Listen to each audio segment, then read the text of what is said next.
Hey, it's Kelly Sheffield, Wisconsin Badgers volleyball head coach. You're listening to 100.5 ESPN WTLX Monona, Madison, a good Karma Brands radio station. It's time to think outside the pocket on Saturday Scramble. What the hell is going on, Bucks fans?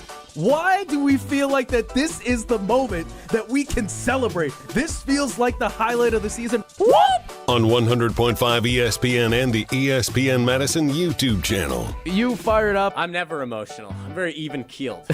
Very cool, calm, and collected. This is really interesting. Do you think so? You Really? sure about that?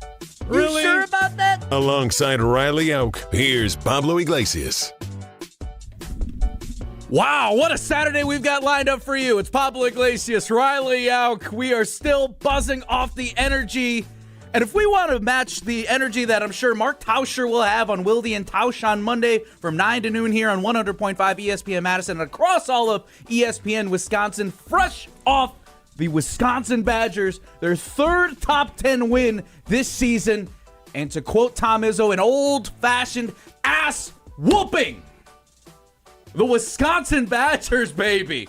This could be something big. Pablo Iglesias, Riley Jauch again. We are coming in hot. We're coming in with energy, and we are feeling good to potentially make the declaration. And we put out the question already, our big poll question today, Riley. Is this Wisconsin Badger team Final Four caliber? We'll get into all of that. We'll talk some Packers if we have some time, if this Badgers energy starts to wear off a little bit. But I'm feeling a little skeptic in those terms because, boy, what a win that was last night, being in the Kohl Center. You boys, I know you guys were watching. We were texting back and forth. There's a lot of energy in that Kohl Center. I think my ears are still ringing based off of how loud that place was last night. Yeah, I was very sad that I was not able to attend the game after watching on television because oh my gosh, you could not draw up a more ideal game for the Wisconsin Badgers. That was sensational basketball, pillar to post, belt to ass. Wisconsin over Michigan State. It was beautiful. It was so fun to watch. We are rocking Badgers gear across the board. Riley's got his vintage hat. I've got myself the women's hockey sweater. Owen Dimple behind the glass. He's rocking the hoodie back there. Owen, man, everybody, we're just feeling good about Wisconsin basketball. The sun is shining, and there's just a lot more optimism. Maybe it's the hopeless romantic vibe here on Valentine's Day, but you know what? Love is in the air, and energy is in the air after that Wisconsin win. I think energy is the best way to put it because watching that game last night, I could feel the energy from the team. I mean, those guys were out there hustling and just busting their ass on that court, and what they did was incredible. And it was just fun to watch as a Badger fan after watching what this team did to start the season, how like their head coach called them soft. They were not soft last night. That was an aggressive team. They wanted to go out there and show that they were better than Michigan State, and that's what they did. Yeah, being in the same room with Tom Izzo and him addressing, one, Greg Gard does not get enough credit, and we'll talk about this some more throughout the rest of the show. And you can also call in, too, on the Carbless Talk and text line, 844-770-3776. The Carbless Talk and text line list is more. We want to hear from you. We also, again, have our poll question out on Twitter, which has got an already resounding amount of votes. Are the Badgers a Final Four caliber team? We'll get into this. So far, 58% of you say no. But yet, Riley Jauch and I think we're on this boat. Because for me, what stands out from last night's win is that not only do you bounce, do you recover, I guess if you will, in that short window. Tuesday's win at Illinois was electric. You go wire to wire, you go back and forth with the 8th-ranked team in the nation, and you beat them on their home court in overtime. And then you have a turnaround that Friday with the number 10 team. Granted, you're on your home court. That's not an easy turnaround. For the Badgers to do that in a home and away, you put them against any other team, though, on a neutral court. Why can't they do this? Why can't they be a Final Four team? Yeah, and I hope fans aren't interpreting the poll as will the Badgers make the Final Four, because we don't know. We don't. The tournament's insane. Better Badgers teams than this, potentially, have lost before the Final Four. Yep. But I think unequivocally the Badgers are a Final Four caliber team. They beat the number 2 team in the country. They beat the number 8 team in the country, both on the road. And then they absolutely walloped the 10th ranked team in the country. That was not close. It was not a competitive game. I don't think the Badgers, it's not just that this Badgers team can beat anyone. It's when the Badgers are playing at their best, no one in the country can beat them. If the Badgers are on, as they were yesterday, nobody, I don't care if it's Arizona, UConn, nobody is beating that Wisconsin team that took the floor yesterday. Anywhere in the country. It's not happening. There was one area of concern in the game when I believe it was an 18-point lead, and all of a sudden Michigan State, within 52 seconds, cut that lead in half. Yes. I was concerned. Like, oh boy. I at first, I tweeted this as well, was the 5-point lead the Badgers had almost felt like a spacious lead. That felt like that there was some breathing room here, because I've been on the courts with Tom Izzo teams when they come to Madison. My concern was, how are the bigs going to play? I wasn't by any means concerned with John Blackwell and Nick Boyd, but I wanted to see how the bigs were, because when you look at Kohler, and I'm trying to think, there's another senior, which I feel like these guys have been at Michigan State for way too long, but I think they're just 4-year seniors. They're the big boys, though, down low. Yes, the other guy, he had 4 fouls early in the second half. I think Carson Cooper's his name? Yes, Carson Cooper, I believe. Then Kohler, you also have athletic freaks like Cohen Carr. That dude, that one rebound where he jumped 5 feet into the air, 5 feet of separation between his feet and the ground. That dude's a specimen. Yeah, I was sitting in the press box on that one and just looking at a couple colleagues when he went up, and I think it was he almost Randy Mossed 2 guys in the paint for against Wisconsin to get that rebound, and we just all looked at each other. We're like, this is a freak athlete, freak in nature. So I was also kind of pleased with his performance too. I thought he was just an all dunk guy, which he did have, which was nice. Wisconsin was up big, and we still got to see a Carr slam-a-jamma. Mm-hmm. So I think I got the best of both worlds. And it didn't matter. It Exactly. did not. It did not. You saw some anger, too, in that breakaway, which, understandably, if you're in those shoes. But that doesn't matter for us here. We are talking about Wisconsin Badgers basketball and how good we feel after that win against number 10. Riley, we talked about this on the Jump Around, too, which you could hear on Thursdays, and you can also stream on the ESPN Wisconsin app. Thursdays, well-produced show, too, by the way. Thursdays on the ESPN Madison YouTube channel at 12:30. That Wisconsin owned, it felt like, in my mind at least, owned the best 2 wins in college basketball. And this was before last night. Can we now say that the Wisconsin, by far, has the three of those best wins now? Yes. They own 3 of the best wins in the country. I don't think it's a debate. I saw I believe it was just based on some analytical measure. I'm not sure, but it was this wasn't a subjective list of, by this certain metric, these are the top 10 best wins in college basketball. And the Badgers, I believe their one over Michigan was number 1. And then its win against Illinois was number 4, I believe, in the country. And 2 of the other wins on that top 10 list were teams over Michigan State. So now I think, again, objectively, the Badgers have 3 of the best wins, especially if you take how dominant yesterday's victory was. 3 of the best wins in the country. Forget the Battle of the UP. Wisconsin now owns the entire state of Michigan. Give us Michigan. The Battle of Toledo, that didn't happen. We're rewriting history here. Michigan has to give us the UP all the way down to East Lansing, which is almost the entire state. They can keep that tiny little sliver right on its border of Ohio, and that's what remains. The rest is Wisconsin. Should it just be renamed Lake Wisconsin now, too? Should it just be that instead of Lake Michigan? I agree. I want to ask you, too, Riley. We were talking back and forth. What was the big thing that stood out to you we again want to talk about the poll question we have out here. Are the Badgers a Final Four caliber team? And to add some context there, we're not saying they are going to the Final Four. We're not saying that that's punching your ticket.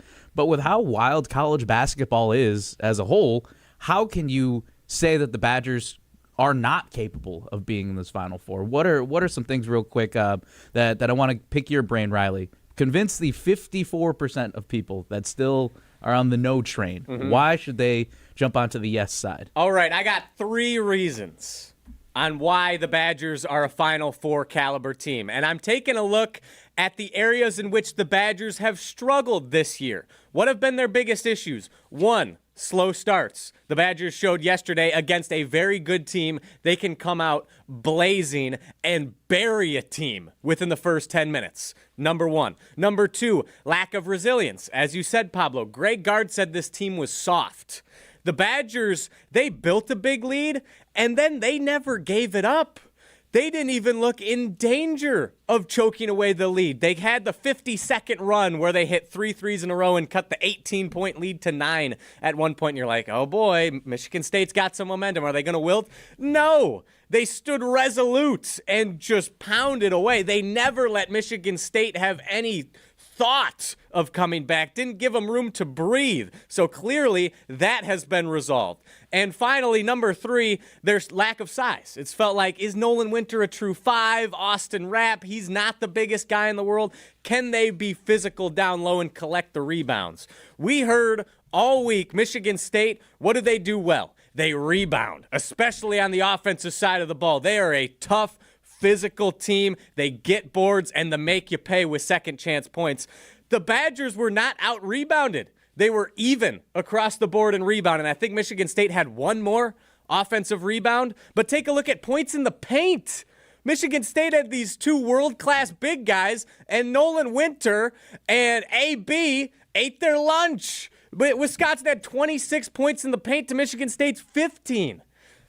Those were the 3 biggest issues for Wisconsin this season, and all of those were completely resolved against Michigan State. Great win again for the Badgers, 29 points for Nick Boyd. And then with John Blackwell, that's one of the things that I noticed. I believe he only had like about 5 or 6 coming into halftime, but because of foul trouble. Nick Boyd, watching that spectacle in the first half, I loved how they joked back and forth in the postgame too. John Blackwell said that Nick Boyd was on, and he's like, to reach his 20, he said he took a shot from State Street. That's basically what it felt. It truly, I wanted to ask Nick Boyd, but I think the question was already asked at that point. I'm like, Nick, did you plan on having that Steph Curry heat check moment to get yourself to 20? Because he was blazing. We know how fast Nick Boyd is. If you haven't seen him in person, my goodness, it's the exact same thing that you see on television. But how he goes coast to coast and just, he doesn't even turn it on to another gear. That just is his gear. Greg Gard needs to tell him that, hey, we need the school zone speed. That's what we need. But Nick Boyd's speed, man, and he just stopped on a dime and then just pulls up for that 20 at halftime. That was nasty. Oh, and then also the and how about putting snatching the ankles of, I forget which Michigan State defender. I wish it was Jeremy Fears. That would have been awesome. But he did. And sometimes Nick Boyd, he gets away with some elbows. Mm-hmm. Like, let's be honest here. He gets away with a little shove sometimes. And I don't mind it. I love it. But he didn't even extend his elbow when he snatched that dude's ankles. That was all dribble move. That was just a nasty snatchback. Then to bury the triple, that's when it was like, okay, I think we're winning this game. Like, this might be a bloodbath. The crowd pop felt like back in the day when I'm watching and one basketball street ball mixtapes, and you just see the crowd go absolutely berserk. That's what that felt like when you see a move like that, and everyone in the Kohl Center just lost it. Again, Nick Boyd, 29 points, game high. John Blackwell not too far behind him with 24 points. Big effort for the Wisconsin Badgers. Want to talk a little bit more about where Greg Gard stands next to one of the best in Wisconsin basketball history, though, because those numbers are pretty good.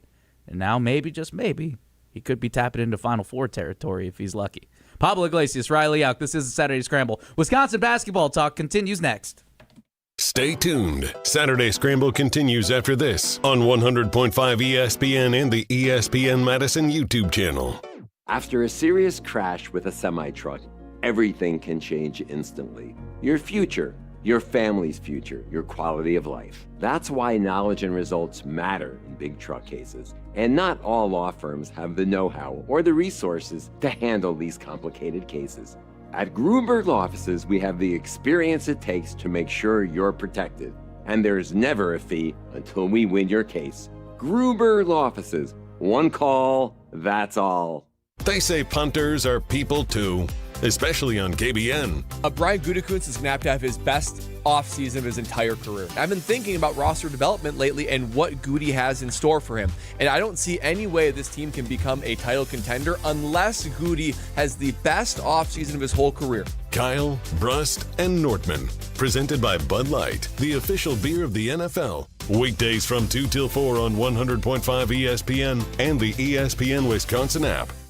At J&K Security Solutions, protecting your home or business is more than just the priority. It's what we do. I'm President Jeffrey Beckman. Since 1987, J&K Security Solutions has been committed to providing Madison and Southern Wisconsin with dependable security solutions. Whether it's security, fire, or the latest automation solutions, go to jksecurity.com to see how J&K can help keep your home or business secure. Get protected now at jksecurity.com. In the next 30 seconds, I'm going to tell you how to save money and save the planet. It's simple. Ditch your energy bill and make the switch over to Everlight Solar. While electricity prices keep rising, Everlight Solar will give you the chance to take ownership of your power while also reducing your carbon footprint. As a local company based out of Madison, they'll be there with you every step of the way as you make the switch to solar. To learn more about how you can save money and save the planet, go to everlightsolar.com.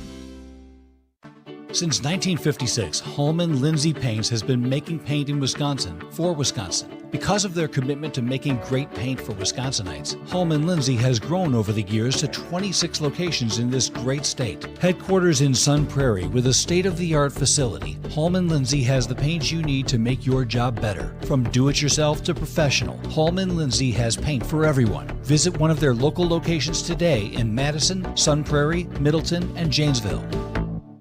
Here's to a Wisconsin winter you will always remember. To playing outdoors in a winter wonderland. Here's to cozying up around the fire and holding someone close. And to staying downtown, where the food scene makes your heart sing. And to celebrating moments frozen in time.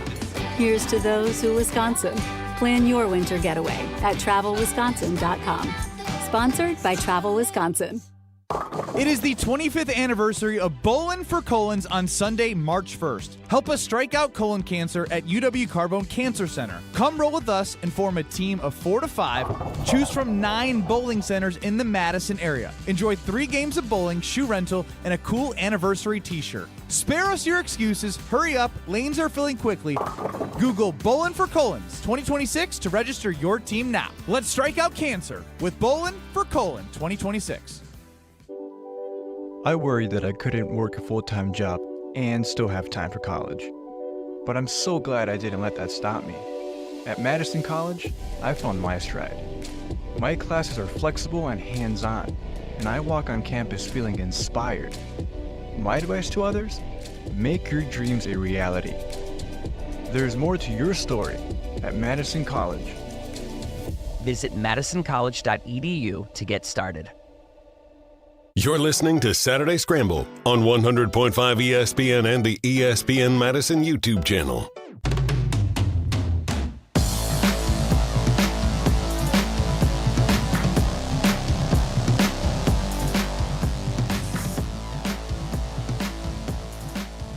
Owners of arguably the best 3 wins in college basketball this season, and I don't think there's really much of a debate for it. Pablo Iglesias, Riley Jauch. This is the Saturday Scramble. Wisconsin, man, still buzzing off the high, and I think this is going to be feeling good for a little bit. But I want to believe that this Badger team, I said it in a group chat, honestly. My buddies were buzzing about this Wisconsin win, and I said that this is the team that I expected them to be all season. Granted, we got it a little late, and still there's a lot of time for this team to keep on streaking in the right direction. What a win again. 92-71. Riley, I believe you said from the stat sheet it was the largest win against a ranked opponent in school history. Is that right? Yes, largest margin of victory over a top 10 team in school history. And it's their second consecutive win over a top 10 opponent for the first time since 1951-52 season. Like, guys were shooting underhand at that point. Yeah. I love that. That was back 3 years removed from Wisconsin's only basketball national championship, or 10 years removed. I think it was 1941 they won their natty in basketball. So that was, you could argue, the heyday of Wisconsin basketball. That was a great stretch of time. So I'm not willing to argue that this were in greatest Wisconsin Badgers basketball team ever yet. They still have a long way to go and a lot of work to do. But they're the only team in the country right now with 3 top 10 wins. Like, this team is legit. So I don't know how you could argue that this is not a Final Four caliber team. It's hilarious, too, when National Player of the Year Frank Kaminsky, who was on the national broadcast yesterday, applauded this team for how quick and how fast they play. This is a guy who went to back-to-back Final Fours, and even jokingly, tongue-in-cheek, said, wow, we played so slow compared to these guys. It is fun. I'm sure for him it is electric getting to see the alma mater thrive in the way that they're doing at a different pace. And I have to give kudos to Greg Gard. And as much, again, you own 3 of the best wins in college basketball this season, the only team to have 3 top 10 wins. I love what he said yesterday in terms of turning the page and not getting complacent. Here's what he had to say. It's human nature, right? We're on to next. Like, I know Ohio State. Like, but yeah, you have to find a somewhat of a balance. But I think in this profession, I don't think you get to this point if your switch goes off, and maybe we turn down the volume a little bit, but the switch doesn't go off. The switch doesn't go off, Riley. That's the mentality you have to have if you're Greg Gard and the Badgers, because this next stretch arguably is now the most dangerous stretch in the Badgers' schedule, because you still have some very good teams coming up. Ohio State's next. I don't know exactly. I know you have Iowa coming up, Washington as well. Oregon, yep, in between there. So these are all still very good teams. There are no easy games in the Big Ten. So now you just came off of 2 incredibly emotional victories over 2 incredibly good basketball teams.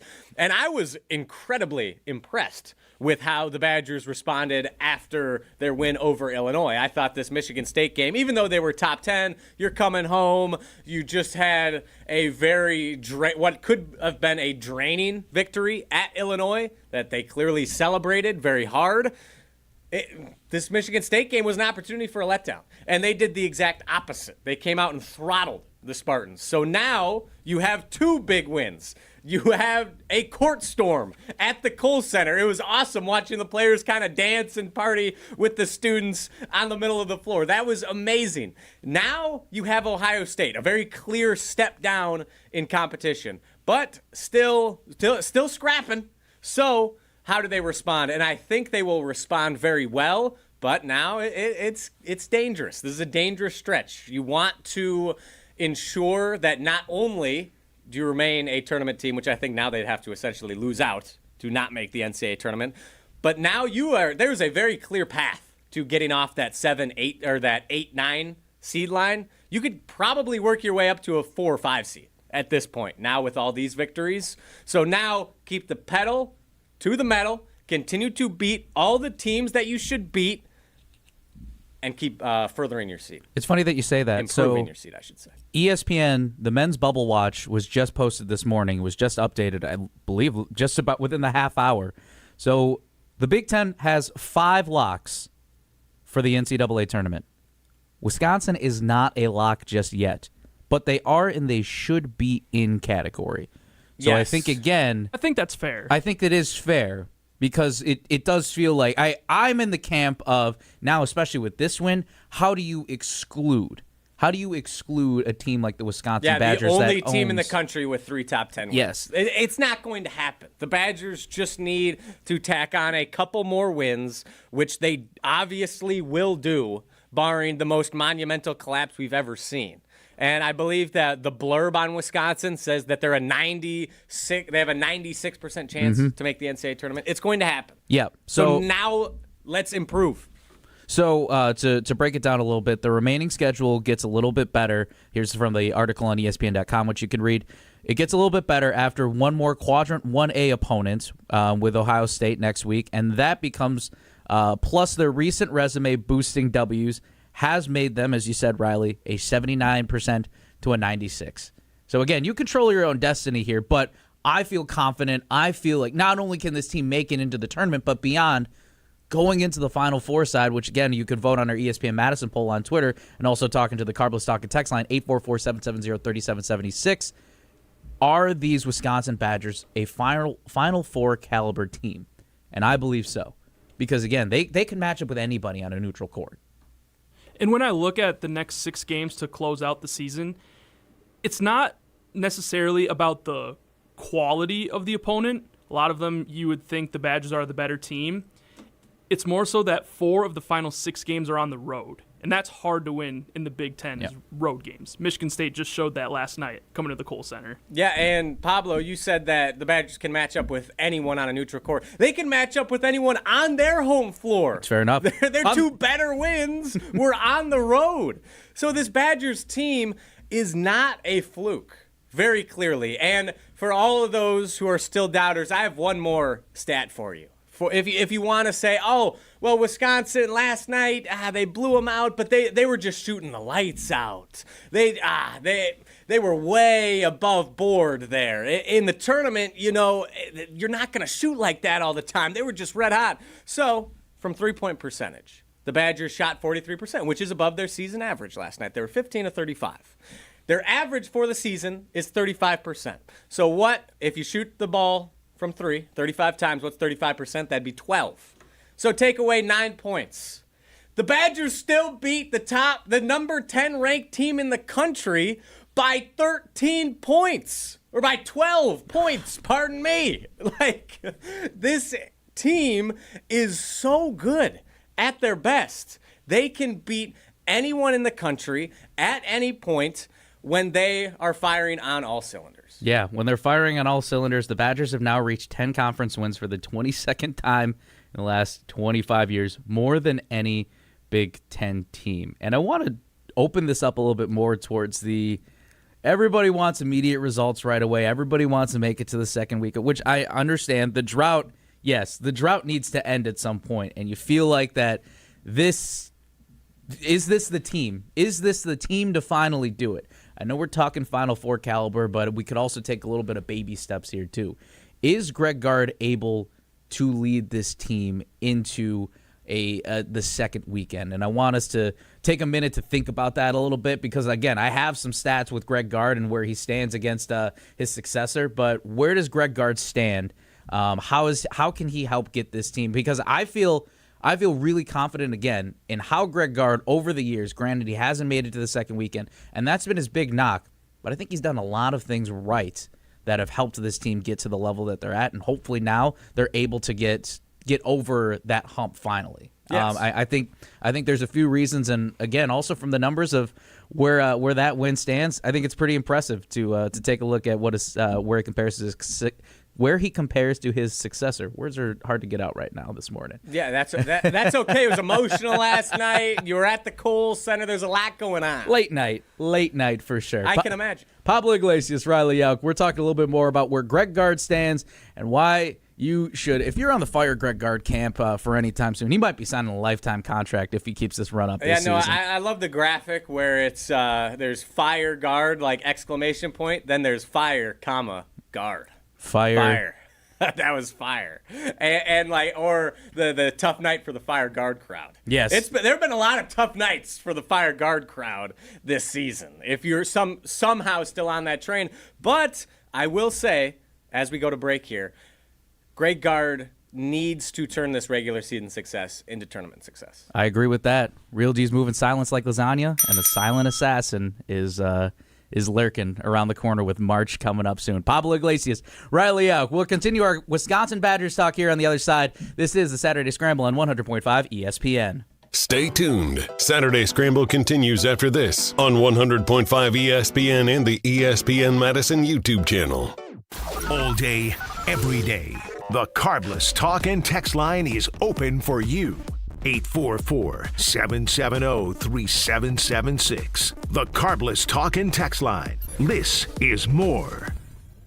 Your seat at the table just got better. Step into the high-limit room at Hard Rock Casino Rockford. This is true high-limit play. Experience enhanced game rules, including blackjack where the dealer stands on soft 17. Better odds, faster play, and authentic action that sets Hard Rock Casino Rockford apart. Your next hand could be your best yet. Find your edge, play your rhythm, and raise the stakes in the high-limit room at Hard Rock Casino Rockford. Let's Hard Rock. If you or someone you know has a gambling problem, call 1-800-GAMBLER or text ILGAMB to 833-234. Greg Scalzo here for Buck and Honey's. Looking to impress your sweetheart this Valentine's Day? Take them to date night at Buck and Honey's. As a multiple-time award-winning restaurant, Buck and Honey's is the perfect spot for a romantic getaway or a memorable celebration. You'll enjoy delicious food, handcrafted cocktails, and exceptional service, making this Valentine's Day one to remember at Buck and Honey's. Make your reservation today at one of 4 convenient locations in Sun Prairie, Monona, Wanakee, or Mount Horeb. We'll see you at Buck and Honey's. Everyone plays like a champion at TPC Wisconsin. Our friendly community shares one thing, a passion for world-class golf. Women, men, and youth golfers all love the course. The $25 million upgrade is impeccable, and the list of amenities is more than impressive. But belonging where the shared pursuit of excellence is a daily practice and not just a tagline? That might be the best part. Join today and pay no dues until April 1st. Discover belonging. TPCWisconsin.com. We ask and you answer. Tune in to Jim, Matt, and Molly every weekday 4 to 6 and follow at Jim, Matt, Molly on X to vote in daily poll questions presented by Siding Unlimited. Trust Siding Unlimited with your next window and door project. Every event tells a story, from the first impression to the final moments. Have someone guide your guests through every chapter the way you want the story told. Hi, it's Jeffrey from Celebrations Entertainment. With a strong presence, great voices, and an award-winning team, trust us to guide, direct, and inform your guests through all the different chapters of the day. For fun, memorable entertainment for any event, please visit us at celebrationsentertainment.com. That's celebrationsentertainment.com.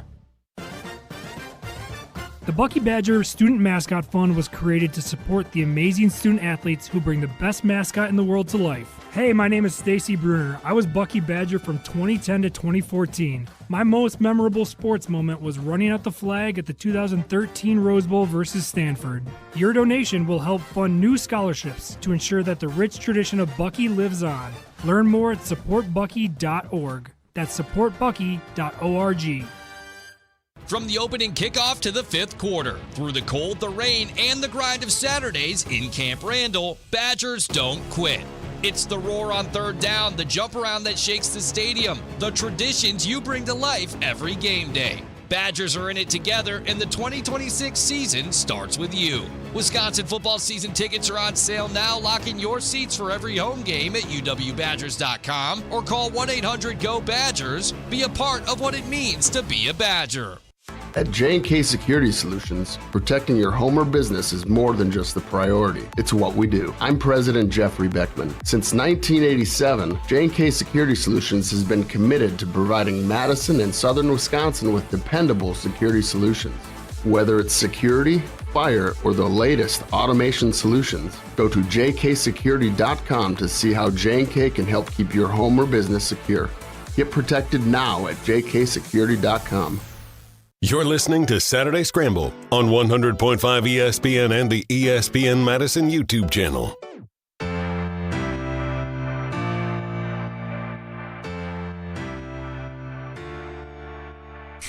It almost feels like Wisconsin basketball is nearly a lock in this one. A 96% chance according to ESPN projections. Pablo Iglesias, Riley Jauch. We're continuing Wisconsin Badgers talk after their big upset against number 10 Michigan State, and it just almost feels like that this is a common thing, and we hope to, as you said, Riley, I loved the statement that you had at the end of the break, is we've seen Greg Gard have the regular season success, and now can it transpose into tournament success? Now, I do want to run through a couple numbers real quick. As I mentioned, Riley, we did say that this is a big win in general for the program, but what it also means for Greg Gard.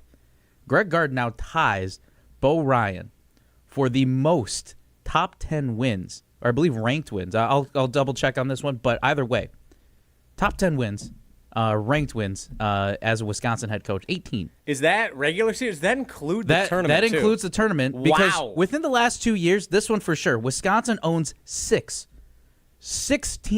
wins against ranked opponents within the season or last 2 years. Greg Gard's just a giant killer, man.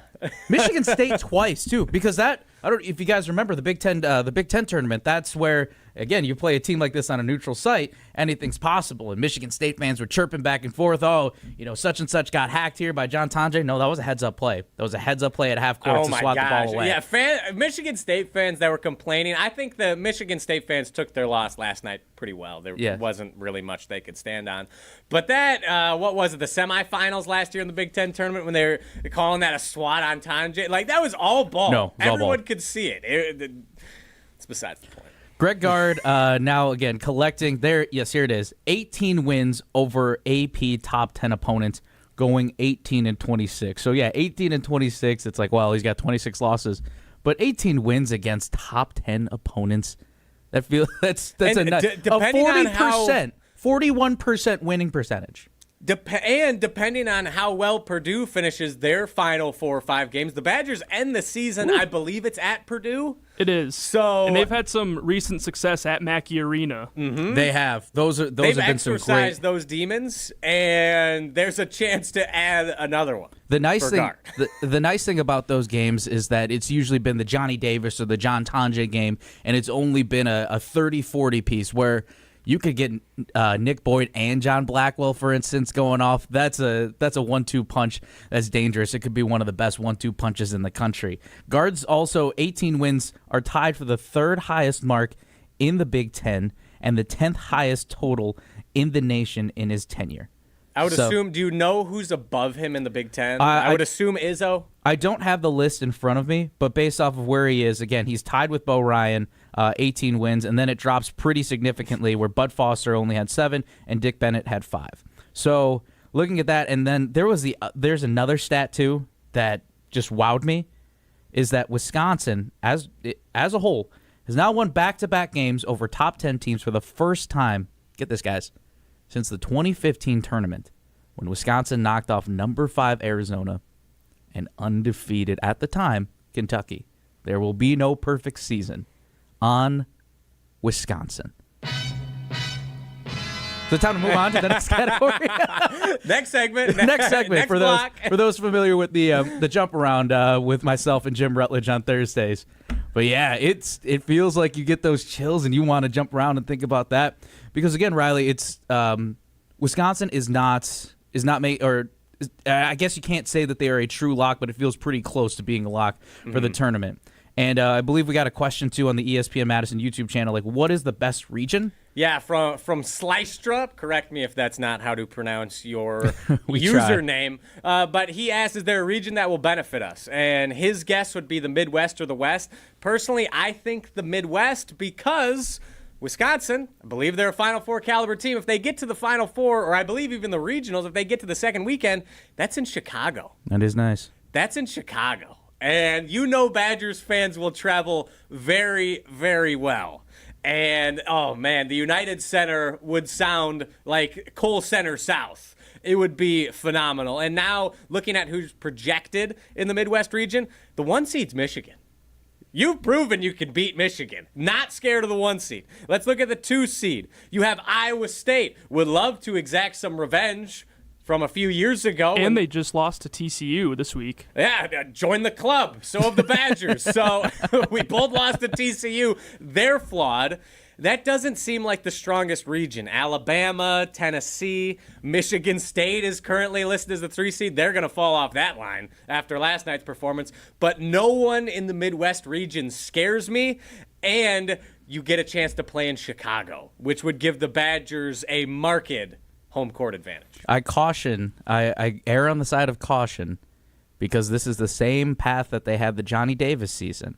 And granted, injuries came into play a little bit, but they did have Milwaukee, and then if they advanced to Chicago. That is ridiculous. That was tailor-made for the Badgers, and they blew it. That was right there for the taking. That was frustrating. I do want to convince though. Who was that on the YouTube again? Could we Slystra or Slystra? So Slystra and all of our Saturday Scramblers, hear me out. I think you want a West run, because if you look at where Wisconsin, when they had those Final Four runs, they all started out in the West. And according to ESPN's latest bracketology, I love seeing Wisconsin bar in green first and foremost. They're on the rise. Stock's going up. They are currently slated as the number 8 seed against SMU in the San Jose portion in that. So I'm just saying, guys, you want, well, also the first round is in San Diego. So you guys want to be playing in San Diego. All I'm saying is, if we want history to repeat itself, which it slowly looks like it has based off the numbers, you want to run out West. You want to run out West if you're the Wisconsin Badgers. It sounds like to me that we're making history that hasn't been made before, so I want them to chart a new course, chart a new path under Greg Gard. It's time for Greg Gard to have some tournament success. It is so long overdue. The Badgers have just been snake bitten. They haven't shown up in the tournament ever since that Chiozza 3 splashed home for the Florida Gators to send Wisconsin home. It just hasn't been the same, man, since Zach Showalter hit the belt in front of Aaron Rodgers on national TV. And there have been so many good teams, but none have done what this year's Badgers team have done. No. Not even close. No other team in the country has done what this Badgers team has done this year. So it just feels so overdue. Greg Gard has been such a phenomenal coach dealing with so much adversity. And I had forgotten, he had to deal with a mutiny in his staff back in 2022, I believe it was. Yes. He has gone through so much. He deserves to get to a Sweet 16 and beyond. He is so overdue for his moment in the spotlight, his time to shine. And finally, it seems like a team, credit to Jim Rutledge for this. He called this so early in the season that Nick Boyd would be the difference maker and that this team would maybe take a little longer to gel. He was spot on. He was spot on. We've called Nick Boyd the silent assassin from time to time, and yesterday it was a pop. It was an explosion to watch him take center stage on national television to lead Wisconsin to the win over number 10 Michigan. And with all the Greg Gard naysayers, I feel like this puts it to rest to an extent. But again, how does this? Let a naysayer know. You definitely need to let the naysayers know. How does this now translate into tournament success? You need to know that, again, if you have the turn the page mentality, if that's what you want to have as a team, if that's what you want to have through and throughout. And he's talked about it when they won the Maui Gym Tournament, the year that Johnny Davis became a lottery pick. He talked about the candy dish and not getting the sugar high. Don't get the sugar high. Focus on all this. Have your sweets, enjoy it then, but also turn the page and get ready for the next one. As much as, again, as I want to manifest a West Coast run, it's much more about tournament seeding too. Because no matter what, if the Badgers can still control their own destiny, feels like, again, they're in the tournament, but it's more about you want to stay out of that 8-9 seed. Because even though, again, if you feel confident you could play against any of these teams, you're going to be playing a number 1 more than likely if you advance into the second round. Yeah, the Badgers can beat Arizona. I think they can beat Duke. They clearly can beat Michigan. They can beat UConn. I think they can beat all of these number 1 teams? I think they can beat UConn. I think they could beat anyone right now. But do I want to play that team in the Elite Eight? Or do I want to play them in the round of 32? I want to play that team in the Elite Eight when there are 3 other chances for someone else to bump them off before the Badgers would have to. I want the tournament path to be as easy as humanly possible for the Wisconsin Badgers. Does that mean it's going to happen? Does that mean they can't still do it if somehow they find themselves in the 8-9 line? No, not a chance. And I think the difference this year, we talk about Nick Boyd, he's been to the Final Four before. This is the first Badgers team in, since the 2017 team where you have a member of the squad that has been to a Final Four? So that tournament, experience, that tournament expertise is incredibly valuable. You know what it's like. You know what the stage is like. Mm-hmm. It's not going to be too big for Nick Boyd. John Blackwell now, he felt that loss last year to BYU. He's been here. Nolan Winter. I don't think the moments are going to be too big for this team come crunch time, come tournament time. There were 3 words that I came up with after just reflecting on the win, and I did my post-game reaction to that, which you can see on the ESPN Madison social media channels too. And again, we want to hear from you and how you feel about the Wisconsin Badgers. Want to check in on our poll at some point too on Twitter. Let's see where everybody stands. Yeah, in the meantime, Slystra, is Blackwell underrated? Yeah. Extremely. Blackwell's still underrated. How many points did he drop yesterday? He ended up dropping 24. 24. Yeah, he had 24. 24 after being in foul trouble in single digits. Exactly. At halftime. 5 points in the first half in 9 minutes of play. And it didn't feel, at least to me while watching, it didn't really feel that Blackwell had a huge game. It felt like it was really Nick Boyd game. Everyone was just hitting threes. But when Blackwell has a sneaky 24 points, come on, man. Come on. 24 points, 6 of 14 shooting, 8 of 8 from the line, and 4 from 9 from 3. And then to look at Nick Boyd, 29 points, 10 of 17 shooting, 5 for 7 from downtown. That's not going to happen every night, yes, but take it for what it's worth and enjoy it. Enjoy the ride. I love, too, what Nick Boyd had said in the 3 words, again, that I mentioned, maturity, resilience, and hunger. Those are the 3 words that I feel like embody what this Wisconsin basketball team is through the long haul. It's not just last night's win. Last night's win, I think, was an identity type of victory where you truly know what this team is. Identity solidifying. Yes, an identity solidifying team, 100%. And it's not just people could say what they say. It's like, oh, well, it's not a fluke that you beat 2 top 10 teams within a 5-day span. I don't even want to say a week, because saying within a 7-day span almost feels unfair to this team. To do that within 4 days. In a work week. In a work week, yes. To do that within a work week. They get the weekend off. They do. After that. They do. They enjoy. They deserve that President's Day off on Monday. For the Badgers to do what they did, and everything, again, the resilience, the maturity, as you mentioned, Riley, that's why you bring in Nick Boyd. You bring in the resilience, and you show the resilience, I guess, after the emotional moments that Nolan Winter had against Villanova. Everybody remembered that pain, and they used that as fuel. And then finally the hunger. It all comes together. You could tell that this team, in the Illinois win, the Nolan Winter offensive rebound, yesterday Nick Boyd doing everything he could at will, scoring at will when they were in foul trouble with one of their top scorers. He took the ball and ran and even shot one into State Street and just hit it in a defender's eye. Easy stuff. Yeah, and to piggyback off that, this team leans on each other. Yes. There's not just one guy who other teams have to worry about. This is a true team. You have Nick Boyd goes off damn near every night. John Blackwell goes off damn near every night. Okay, you can try and shut those 2 down. If you're successful, bang, Andrew Rohde, 3 in your face. Braden Carrington, bang, 3-point grill in your face. Austin Rapp, bang, 3-pointer in your face. Nolan Winter, yam, on your head. And a double-double. Exactly.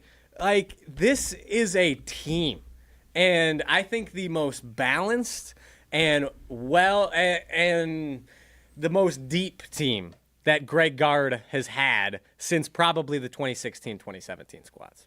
38 rebounds to 11 offensive is just one that I want to point out. To put a bow on this, boys, as optimistic and as energized as we feel about this team, is there one spot, Riley, that you feel like you're slightly concerned about this team, again, come tournament time where, we're at the final 5 games, final 6 games of the season. What are you concerned about? After last night, I'm not concerned about much, but I do hope they keep the pedal to the metal against these lesser opponents to finish off the season before they end the regular season with Purdue. And then, this is what we've seen so often in the tournament.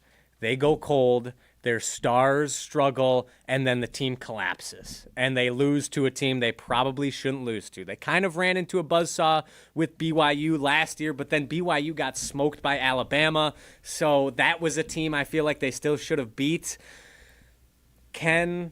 Like I said, this is a team, and that's why I'm not nearly as concerned about it this year. They have so many weapons, so many scorers.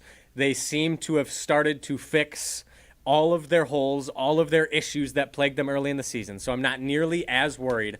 But if Nick Boyd, which I don't think will happen, but if he struggles in the round of 32, who's going to step up? Is Blackwell going to drop 30+? Is Nolan Winter going to be the big man veteran and drop 20? Which I think they can, which is why I'm not too worried. But if I had to pinpoint certain things that still give me pause, There's not much pause after last night. No. Those would be the things. All right. It's like when you're facing either a Mike Tyson or an Evander Holyfield or a Muhammad Ali going into the boxing ring. Will these Badgers flinch? And so far, especially in these last two games and even the Michigan game, going back to it, the Badgers have shown that they're not afraid. They won't flinch when they're in these big moments. This February, Wisconsin comes together for a story that means everything to Badger fans. A Road at Night is a documentary chronicling former Badgers player and coach Howard Moore and the 2019 tragedy that forever changed his family. You can see it on the big screen at Marcus Point Cinema in Madison, February 13th to 19th, with exclusive post-screening panels during the opening weekend. Tonight, it's a Badger basketball night with Stan Van Gundy, who was on Wilde and Tausch. You can hear that interview, I believe, on ESPN Madison's YouTube channel. Richard Griffith and Andy Kilbride. And tomorrow, it's a powerful conversation on faith, family, and healing. One story, one community, A Road at Night. February 13th through the 19th at Marcus Point Cinema in Madison. All proceeds support Howard Moore's ongoing care. Find showtimes and get tickets at aroadatnight.com. Pablo Iglesias, Riley Jauch. This is the Saturday Scramble on 100.5 ESPN. Stay tuned. Saturday Scramble continues after this on 100.5 ESPN and the ESPN Madison YouTube channel. Prizes, flyaways, even cash money. You want it? We've got it. Find a list of all contests and official rules by visiting ESPNWisconsinContests.com. That's ESPNWisconsinContests.com. Hi, I'm Dr. Joseph Henningsen with Stoughton Health Ortho Team Clinic. I specialize in joint pain and joint pain surgery, specifically hip and knee replacement, including second-time surgery for hip and knee replacement. Learn more at orthoteam.com. Looking to take your baseball game to the next level? GRB Academy provides year-round training programs designed around your schedule and your goals. For over 15 years, GRB has been Wisconsin's leader in player development and advancement with a state-of-the-art 52,000 square foot facility of elite baseball training space and coaches who know how to get results. From youth to high school, baseball players trust GRB to help them reach their next level. Training program spots are filling quickly, so don't wait. Register now at grbacademy.com. In the next 30 seconds, I'm going to tell you how to save money and save the planet. It's simple. Ditch your energy bill and make the switch over to Everlight Solar. While electricity prices keep rising, Everlight Solar will give you the chance to take ownership of your power while also reducing your carbon footprint. As a local company based out of Madison, they'll be there with you every step of the way as you make the switch to solar. To learn more about how you can save money and save the planet, go to everlightsolar.com. Since 1956, Holman Lindsay Paints has been making paint in Wisconsin for Wisconsin. Because of their commitment to making great paint for Wisconsinites, Holman Lindsay has grown over the years to 26 locations in this great state. Headquarters in Sun Prairie with a state-of-the-art facility, Holman Lindsay has the paint you need to make your job better. From do-it-yourself to professional, Holman Lindsay has paint for everyone. Visit one of their local locations today in Madison, Sun Prairie, Middleton, and Janesville. Here's to a Wisconsin winter you will always remember. To playing outdoors in a winter wonderland. Here's to cozying up around the fire and holding someone close. And to staying downtown, where the food scene makes your heart sing. And to celebrating moments frozen in time. Here's to those who Wisconsin. Plan your winter getaway at TravelWisconsin.com. Sponsored by Travel Wisconsin.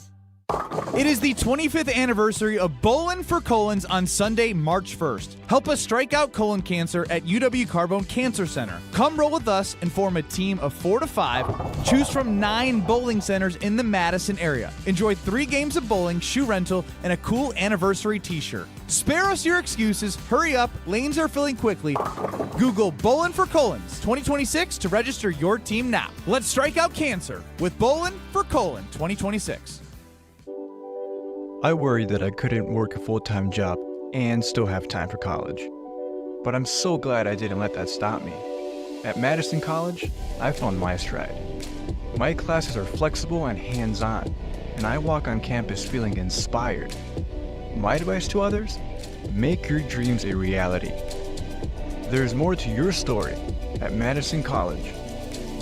Visit madisoncollege.edu to get started. Every event tells a story, from the first impression to the final moments. Have someone guide your guests through every chapter the way you want the story told. Hi, it's Jeffrey from Celebrations Entertainment. With a strong presence, great voices, and an award-winning team, trust us to guide, direct, and inform your guests through all the different chapters of the day. For fun, memorable entertainment for any event, please visit us at celebrationsentertainment.com. That's celebrationsentertainment.com. You're listening to Saturday Scramble on 100.5 ESPN and the ESPN Madison YouTube channel.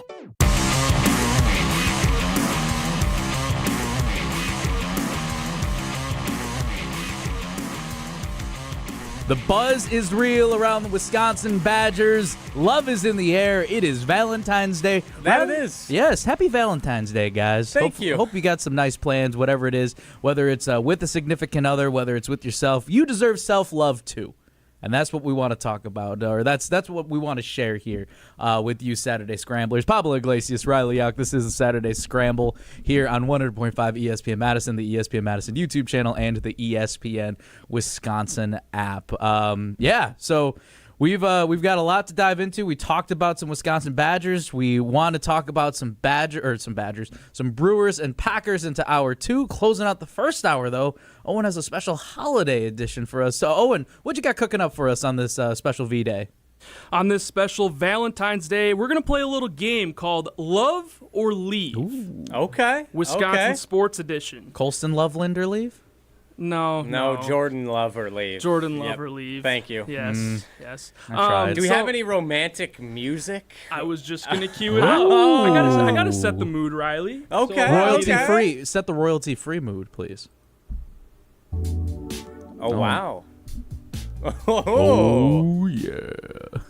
All right, let's get into it. Them doors and turn the lights down low. And we're back to Brooks and Dunn. Back to karaoke. No, that's Josh Turner. Josh Turner, yeah. Yes. Lock the door and turn the lights down low. Love it. All right, let's get into it, guys. So I'm going to give you a Wisconsin sports relationship. Okay. And I want you guys to tell me, is it built to last? This music is killing me. Or is it headed for heartbreak? And we're going to lead off with Giannis and Milwaukee. True love or situationship? Oh. It's true love, baby. I'm not even convinced based off of how you tried to say that. It's a situationship. It's a situationship. You know how it is. No, you saw how Giannis treated Shams last night? It's true love. It's true love. He hates Shams. No, that's a situationship. You're just trying to show everybody out and about, like in the public, that it's like, no, see, we bicker back and forth. Like it's we're not talking off to the side. We're not texting here and there. Who's feeding that information though that he's ready for a new home? Who's saying that maybe it's time? This isn't coming out of thin air. Has Giannis ever said he wants a new home? Yes. I don't think so. There were reports that came out that said Giannis is ready for a new home. Who's feeding the text messages? Giannis didn't say that. Giannis said he loves Milwaukee. And wants to stay in Milwaukee. He just wants to compete for championships while in Milwaukee. You don't have to publicize. Milwaukee's his one true love. You don't have to publicize the DMs. That's all I'm saying. All right, I want a final verdict for both of you. Built to last or headed for heartbreak? Giannis and Milwaukee. Built to last, because even if the Bucks end up trading him, Giannis will always hold a special place in our hearts. And Milwaukee will always hold a special place in his heart, regardless of what happens this offseason. You guys ever seen La La Land, the musical? No, I need to see it. It's one of my roommate's favorite movies. I'm sorry to spoil this for you. It's a great movie. I heard it's horribly sad. It is horribly sad, but it also talks about how you've had the good things in life, and maybe if things played out where they stayed together the entire way, this is what their life could have looked like. But in order for them to reach where they wanted to get to, sometimes you need to split.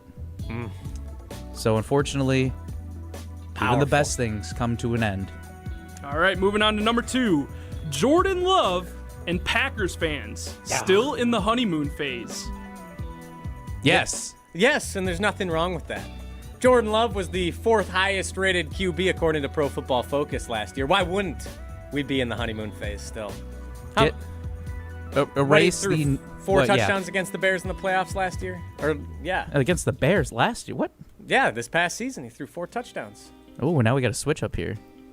We'll roll with it. 320 yards. We'll roll with it. I get the guitar in here now, the guitarra. I'm still in the Spanish reggaeton phase right now after Bad Bunny. Bad Bunny. Get out of the Carathon phase, man. Move on. Start to see how the relationship develops. Stop looking at the past. Stop asking what could have been at the beginning. Keep moving forward. How are you going to develop? You need to figure out, too, what are you bringing in next to the relationship? How are you spicing it up? Because if you keep running back the same things and hoping that you get the same thing from the start, that ain't going to happen, man. You might, what was it? What more does Jordan Love need to do? That's not Jordan Love's thing, though. It's Jordan Love. Jordan Love is fine. It's just more of the Packers need to do a little bit more to help Jordan Love be the best that he can be. Jordan Love can't do everything. He can't shoulder it all. I don't disagree. We're talking about Jordan Love and Packers fans. We're not talking about what the Packers need to do. Well, I just went off sideways then. Yep. Yeah, it's the relationship between Packers fans and Jordan Love. Get out of the honeymoon phase. Figure out ways to grow. There's no reason not to be in the honeymoon phase still with Jordan Love. Pookie. All right, moving on to number 3. Badgers in Sweet 16. Ooh. How sweet could it be? Built to last or headed for heartbreak? Built to last. Built to last. Come on. We just discussed this is a Final Four caliber team. This is the year they make the Sweet 16. It's a lock. Built to last. Built to last in this one. Even if it goes into the heartbreak territory, enjoy the ride, enjoy that almost honeymoon phase, enjoy every bit of it, enjoy the rush, enjoy the pursuit. Enjoy all of this part of it. The chase of it, the excitement, the highs and the lows. You think that, hey, maybe I sent this message and it didn't go off all that well, and then all of a sudden I get the reply or they sent me a reel. However we communicate these days, and it's like, hey, they're thinking of me, and all of a sudden you start to gain a little bit of that extra momentum and build up. And it feels like you're getting more than just social media reels. You're getting something real, boys. You're getting something real with these Badgers. All right. Number 4, Luke Fickell. No. And bowl eligibility. Is it a minimal standard love? Is minimal standard love? Wait, so what's the question here? So is it Are we? That was just what I could come up with. Okay. We're just grazing. We're just doing not status quo. We're just trying to meet the minimum, meet the bare minimum. Yeah. Is that it? Yeah, essentially. Yeah, Luke Fickell. He's hurt us. He's broken our hearts the past couple of seasons.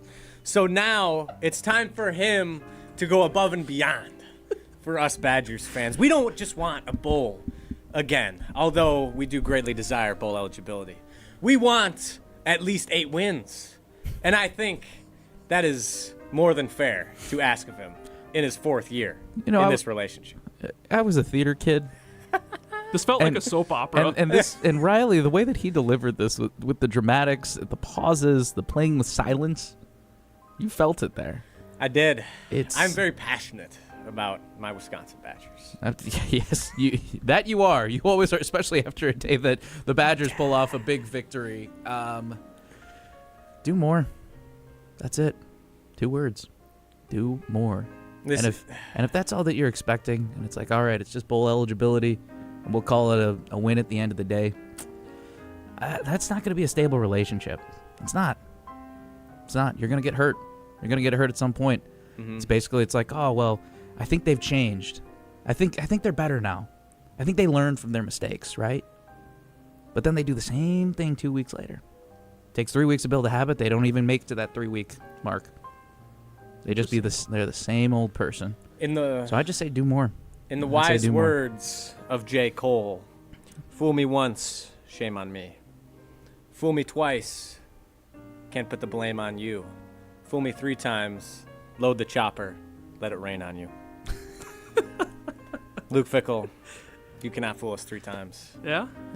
We need to get above the minimum standard. We need to go above and beyond. Otherwise, it will be curtains. Jermaine would be so proud. Who's Jermaine? Is that first name that of is J. his Cole? real name. Oh, okay, I'm not. I just like the song No Role Models. I don't know much J. Cole. Fool me one time, shame on you. Boom, we can't get fooled again. All right, moving on to the final one. The Milwaukee Brewers and spending money. Can you ring shop in the bargain bin?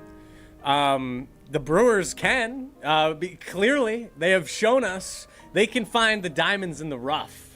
Except the Brewers, just in the way baseball currently is situated, while the Dodgers are handed these pristine 24 karat, no, that's gold, whatever diamonds are measured in these days. Yeah, carats, I think. Oh, it is still carats? Yeah. Okay, 24 karat diamond or whatever. The Dodgers just handed these diamonds. The Brewers, Matt Arnold and company, have to go mine for their own diamonds. They got to dig them up, and they do.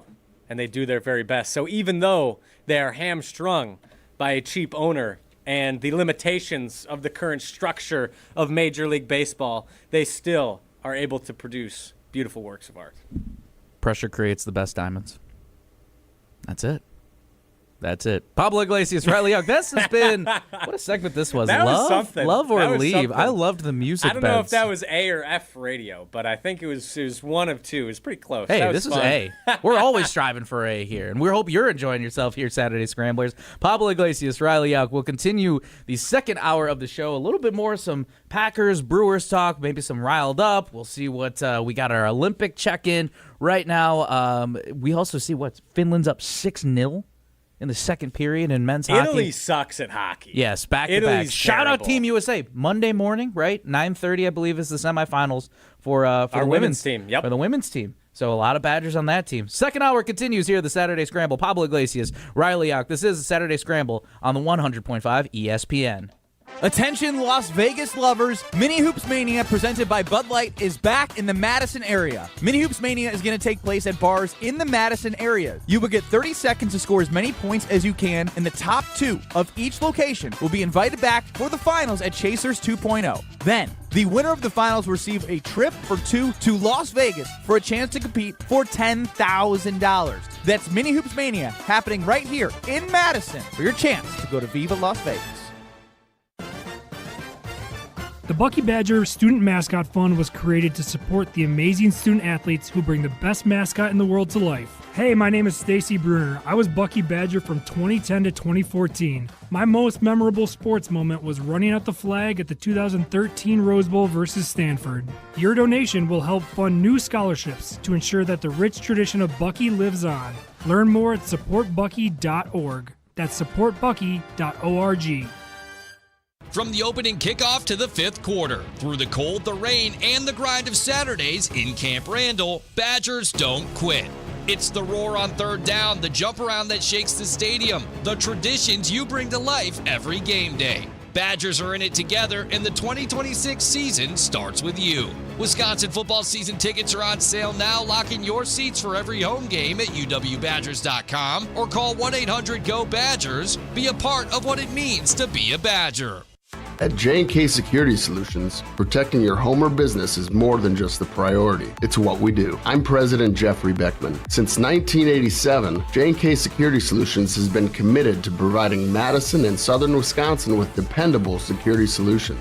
Whether it's security, fire, or the latest automation solutions, go to jksecurity.com to see how J&K can help keep your home or business secure.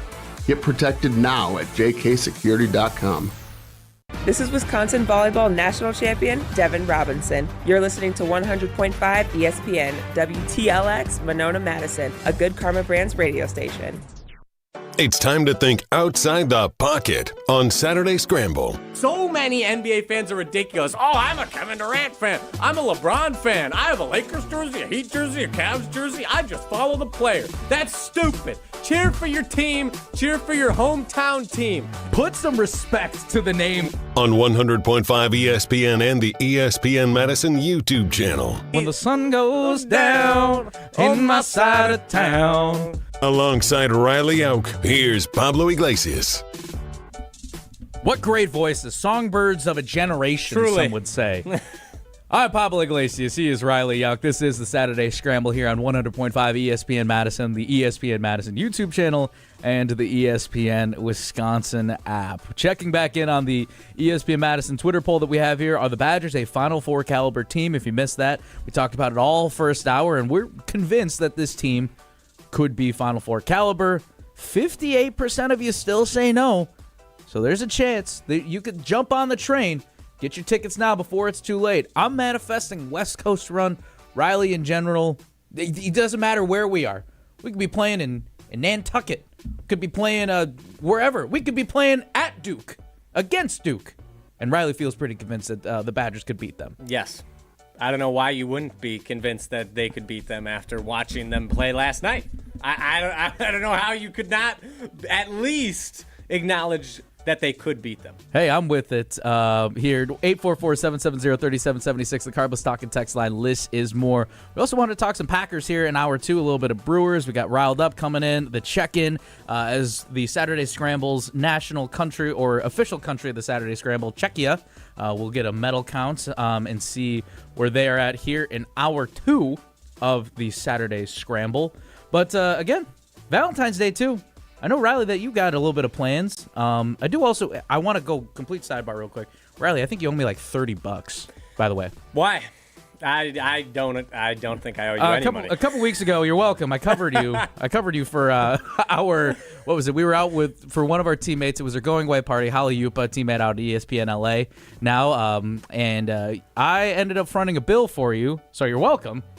So at some point, please pay for my $30, though. I thought you said it was just the one entree. That's like $15. I think it was an entree and a beer. And a beer. And I tipped 20%. So why'd everyone else's drinks get comped?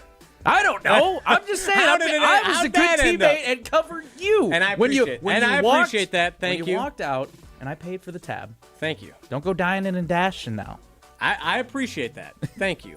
However, I know that isn't the full tab. No, that's not the full tab. We had gift cards. So I don't know how it ended up that my bill ended up being the unpaid portion, but that's all right. This isn't a me thing. It's a we thing. This is our bill. This is yours and mine. But anyway. Yes. We got to talk about Jordan Love. We got to talk about where Jordan Love stands right now.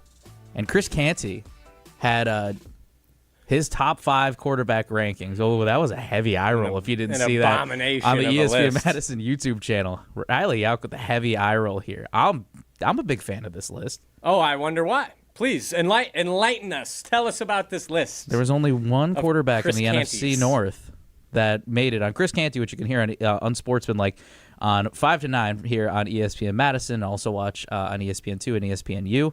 Chris Canty having Caleb Williams as the only quarterback in the NFC North.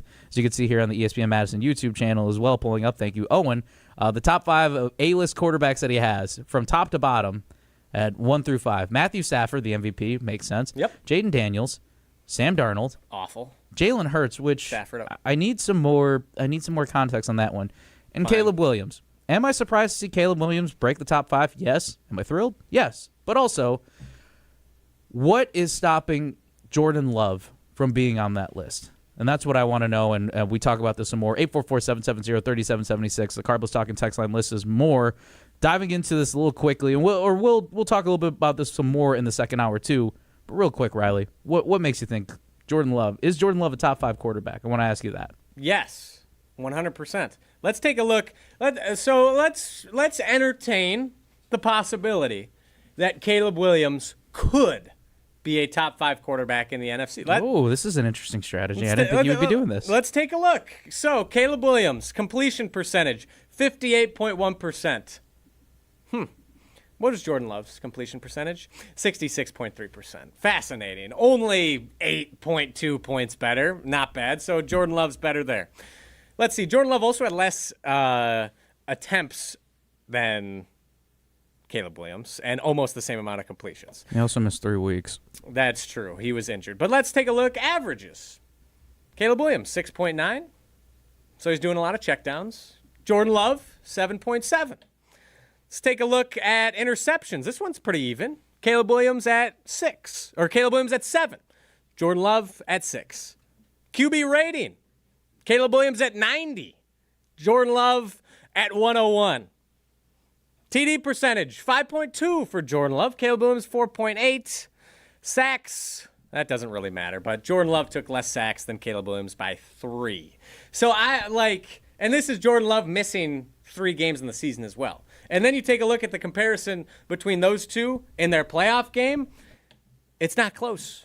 Jordan Love threw 4 touchdowns, I believe 320 yards. I don't know if Caleb Williams' stats off the top of my head, but I know he threw 2 interceptions, I believe. And yes, he got the win. Not denying that. But I'm going to say that's more of a team stat. So I don't think there's any way you could logically put Caleb Williams above Jordan Love. He has a couple cooler moments than Jordan Love had, sure. But if you're talking overall body of work, Jordan Love is objectively better than Caleb Williams. And don't even get me started on Jaden Daniels. How the hell is he number 2 on that list? Did he even play at all last year? I think he missed most of the season. They shut him down somewhere around week 5, week 6 with that ankle injury. Yeah, what are we doing? What are we doing? That's ridiculous. There is something that you mentioned, and I want to talk about this on the other side. What the Chicago Bears did relatively, much better than the Green Bay Packers when it came down to winning that wild card game. But it's not just what the Chicago Bears have done. It's what other teams in the NFL this season and how they ended up being successful, what they're doing a lot better than what the Green Bay Packers did last season. I want to talk about that on the other side. Pablo Iglesias, Riley Jauch, this is the Saturday Scramble on 100.5 ESPN. Stay tuned. Saturday Scramble continues after this on 100.5 ESPN and the ESPN Madison YouTube channel. Listen to Wilde and Tausch, presented by Pella Windows and Doors of Wisconsin on 100.5 ESPN. Building a program, even in the pros, days are over. It is a year-to-year. You better have your ducks in a row for this coming season. There is no longer, well, let's build up and give this guy 3 or 4 years, because if he's any good, he'll be gone. Wilde and Tausch, weekdays 9 to noon on 100.5 ESPN, the ESPN Wisconsin app, and ESPN Madison on YouTube. America is kept safe because the Army National Guard responds, protects, and supports our nation when it needs them most. The Army National Guard responds to disasters such as wildfires and floods. They protect us with missile defense, cybersecurity, and civilian support teams for chemical, biological, and radiological hazards. Be there for your community and your country. Visit NationalGuard.com to learn more about part-time service. Sponsored by the Wisconsin Army National Guard. Aired by the Wisconsin Broadcasters Association and this station. In the next 30 seconds, I'm going to tell you how to save money and save the planet. It's simple. Ditch your energy bill and make the switch over to Everlight Solar. While electricity prices keep rising, Everlight Solar will give you the chance to take ownership of your power while also reducing your carbon footprint. As a local company based out of Madison, they'll be there with you every step of the way as you make the switch to solar. To learn more about how you can save money and save the planet, go to everlightsolar.com. Since 1956, Holman Lindsay Paints has been making paint in Wisconsin for Wisconsin. Because of their commitment to making great paint for Wisconsinites, Holman Lindsay has grown over the years to 26 locations in this great state. Headquarters in Sun Prairie with a state-of-the-art facility, Holman Lindsay has the paint you need to make your job better. From do-it-yourself to professional, Holman Lindsay has paint for everyone. Visit one of their local locations today in Madison, Sun Prairie, Middleton, and Janesville. Here's to a Wisconsin winter you will always remember. To playing outdoors in a winter wonderland. Here's to cozying up around the fire and holding someone close. And to staying downtown, where the food scene makes your heart sing. And to celebrating moments frozen in time. Here's to those who Wisconsin. Plan your winter getaway at travelwisconsin.com. Sponsored by Travel Wisconsin. It is the 25th anniversary of Bowlin' for Colons on Sunday, March 1st. Help us strike out colon cancer at UW Carbone Cancer Center. Come roll with us and form a team of 4 to 5. Choose from 9 bowling centers in the Madison area. Enjoy 3 games of bowling, shoe rental, and a cool anniversary t-shirt. Spare us your excuses. Hurry up. Lanes are filling quickly. Google Bowlin' for Colons 2026 to register your team now. Let's strike out cancer with Bowlin' for Colon 2026. I worried that I couldn't work a full-time job and still have time for college. But I'm so glad I didn't let that stop me. At Madison College, I found my stride. My classes are flexible and hands-on, and I walk on campus feeling inspired. My advice to others?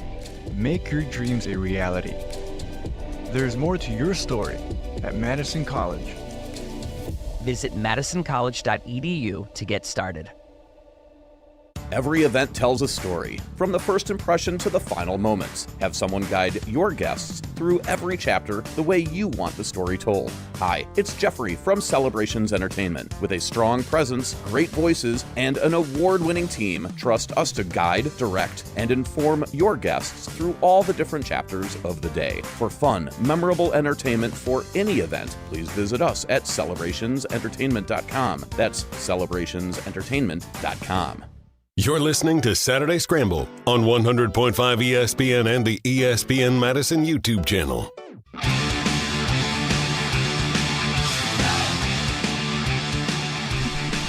Is Jordan Love top 5? Is he elite? Does he even need to be elite or top 5 for the Packers to succeed and bring home another Lombardi to Titletown? Pablo Iglesias, Riley Jauch, this is Saturday Scramble here on 100.5 ESPN Madison, the ESPN Madison YouTube channel, and the ESPN Wisconsin app. Also want to hear from you, 844-770-3776. The Cardless Talk and text line as we jump into more Packers talk. And as I said, Riley, going into the break, I feel like the Packers, even though they have one of the bigger names, some of the bigger names in football, in Jordan Love and Micah Parsons, the star power only takes you so far, i.e., the Chicago Bears. Even though Caleb Williams is a big name, the way that they won that game was knowing that Caleb Williams didn't need to be the hero the entire way. They had the defense, they had the running game, they had different assets that they needed to address, and basically said to Caleb Williams or Ben Johnson, saying, you don't need to be the only person that leads us to this win. We will win together. And the Green Bay Packers, I think, rely too much on Jordan Love to have to shoulder the hero win. And let's look at the Seattle Seahawks, too. Super Bowl champions. All Sam Darnold needed to do was just not make mistakes, and the rest would play out. The defense would come up big. The running game would be strong. So that's where I feel like right now, the Green Bay Packers, they're lacking a little bit. They're only focusing on star power with Jordan Love and Micah Parsons. And if they don't have those guys ball out, then they're in trouble. Yes, but the Seahawks had several stars on the defensive side of the ball. And if you want to continue the Caleb Williams comp, or I don't know if this would be an analogy, but why did they lose to the Rams in the divisional round? That's fair. It's because Caleb Williams made a mistake, and Matthew Stafford drove his team down the field, and I believe it was Puka Nacua who made the catch on the fourth down conversion when the Bears sent the all-out blitz. Their stars delivered, and the Bears' stars didn't. So I think you can build a roster around superstars. And Slaystra is back in action in the YouTube chat talking about Jordan Love, saying he struggles when the game is on the line. If you look at the Browns game, sure. But he has also come back. If you want to look in the past, Saints game had a great comeback. The Giants game back a couple years ago against the Bears in the playoffs. Oh, man, Jordan Love was dialed in on that drive, man. He hit Jaden Reed in the hands. He was this close. He still hit Christian Watson in the hands on a Jerry Rice-esque route that would have been a touchdown if Christian Watson's able to get his hands up quicker. Like, Jordan Love was locked in on that final drive, save maybe the final Hail Mary heave at the end. It wasn't the greatest throw in the world. But that drive, he had some drops, and it sucks. Jordan Love is not the reason the Packers lost, and I think he has shown the ability to be clutch. You also argue that he can't stay healthy. That's fair, but when you get speared in the head, it's hard to not be concussed. There's not much the human brain can do about that. I understand he's been hurt the past couple of seasons, and that's not ideal, but I'm not willing to label him injury prone just yet. And I think, like I said, I think this is the first week of Saturday Scramble that we haven't seen the ceiling for Jordan Love or Matt LaFleur yet.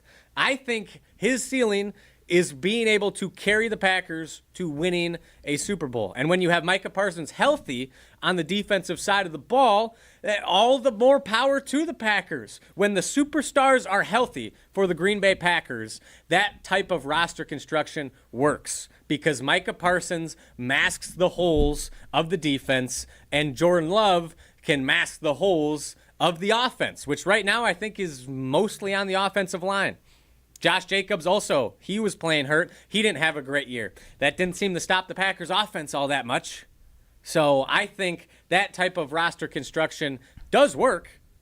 You just need everyone to stay healthy. You brought up points, though, where Jaden Reed drops the pass, Christian Watson drops the pass. I was surprised that Christian Watson, actually. listen, as a fan, I had a sigh of relief. I breathed a sigh of relief. But that was a good ball. But it's also to your point of this is, again, it's not a Jordan Love thing. But I also don't believe that he should be completely absolved of this is somebody else's fault, because he did fumble that snap on the final play. Mm-hmm. He did have that mishap. Not all, so he does have moments where Jordan he slips Love is up. not a perfect quarterback. No. That is for sure. Not even close. But I think overall he helps the team way more than he hinders the team. They're not winning in spite of Jordan Love. They're winning because of him most of the time, I would argue. I've got a question for you, but I want to cue it up to Molly Brown, which is really interesting, responding, one, to Chris Canty's top 5 rankings, which, again, we talked about, where it's Caleb Williams, Jaden Daniels, Jalen Hurts, Matthew Stafford, and who's the third? I'm missing one more. Sam Darnold's third. Sam Darnold is third. Okay, thank you so much, Owen. And that's the thing. I didn't even address Sam Darnold. Skill for skill, Jordan Love is a better quarterback than Sam Darnold. But Sam Darnold won the Super Bowl, so you can't not say he's a top 5 cornerback in the NFC. And Slaster asked, where's Mahomes on that list? It was just for NFC quarterbacks. Yes. We're not talking AFC. Otherwise, Josh Allen, Lamar Jackson, maybe even Justin Herbert would be on this list. But just for the NFC, Sam Darnold won a Super Bowl. So you can't not include him. But I'd rather have Jordan Love than Sam Darnold. I want to toss to what Molly Brown said on Jim, Matt, and Molly, which you could hear weekdays on 4 to 6 here on ESPN Madison. Here's what Molly had to say in reaction to those top 5 rankings. Are you at all worried that Caleb Williams will surpass Jordan Love as the best QB in the North next year? I don't know. I don't care if Caleb Williams is the best quarterback. Like, I think I've said it numerous times. Like, Jordan Love does not need to be the greatest quarterback of all time. He doesn't need to be elite. He just needs to be good. He needs to have a good team around him. And he needs to not be stupid. Like, that is what it all comes down to for Jordan Love in my mind.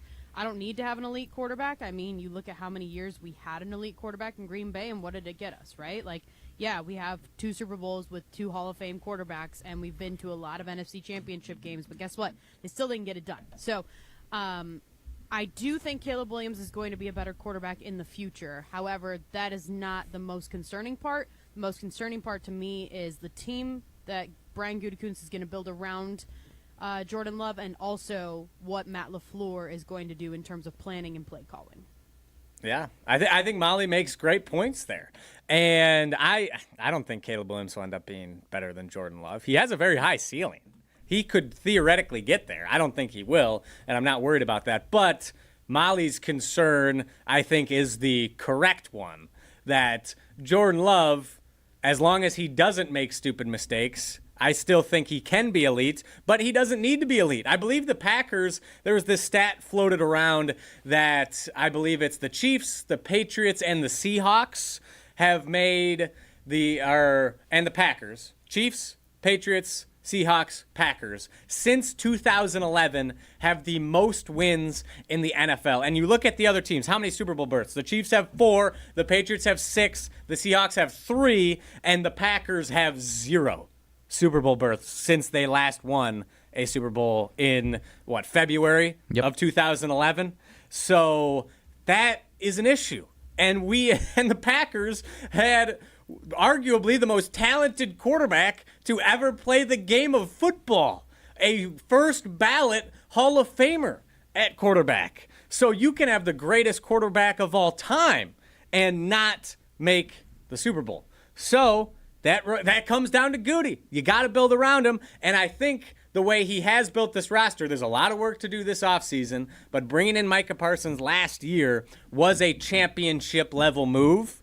And now, this year, you have to start plugging in some gaps on the offensive line, interior defensive line, and I believe in the secondary to really take this roster over the top from a playoff team to a Super Bowl. Pablo Iglesias, Riley Jauch, this is a Saturday Scramble. We're talking about whether does Jordan Love need to be high-caliber MVP, always in the conversation, or does he just need to be good to help this Packers team reach that championship pinnacle? And again, it's less of Jordan Love and more about the roster construction, going back to what Molly had said too. And we also have our Twitter poll out as well. Which word best describes the Packers roster? Here on our second poll for the Saturday Scramble, 68% of you say that it is a top-heavy talent roster versus 32% that believe it's balanced. And I think that's true. because, yeah, you take a swing and you get Micah Parsons. Unfortunately, injuries happen in sports, and it was a gruesome one, unfortunately. But then when you're paying top dollar for the $56 million quarterback, feels like there's a lot of pressure there on Jordan Love. And then when he goes down, what happens to this team? And it all just falls apart. And the other side, too, is that the Bears, one, were ranked the highest in terms of draft class, the highest graded, and the Packers were dead last. Now, not to make this too much Bears-Packers comp, but if I'm a Packer fan, I would feel decently concerned, not just about the small window of where last year's draft class was, but more about Brian Gutekunst and how he was able to draft. Because looking at his first-round picks ever since he became GM in 2018, Jair Alexander, Darnell Savage in 2019, Rashawn Gary, Jordan Love in 2020, Eric Stokes, Devontae Wyatt. Okay. Yeah, Wyatt's become solid. And I'd argue Jair Alexander, also a good pick. Yeah, good pick. Quay Walker, how you feel? He's starting to come into his own, but we're talking first round picks.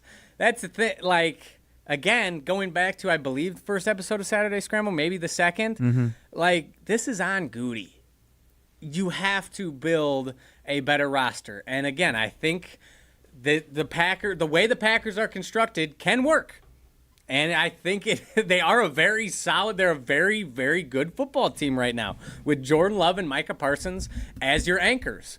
But Goody needs to hit more in the draft. He has really struggled, as you just illustrated, when it comes to picking guys who can start and impact the team right away or even develop that well. He's hit some in the later rounds, but that has to be significantly better, especially this offseason when they don't have a first-round pick because they traded for Micah Parsons. Yeah, hopefully you can get that late-round gold, but at some point the gold just turns into dust. And where the concern lies for me, again, it's saying if I'm a Packer fan, is seeing that if your draft class, the most recent one that you had, is dead last in the list, it could change.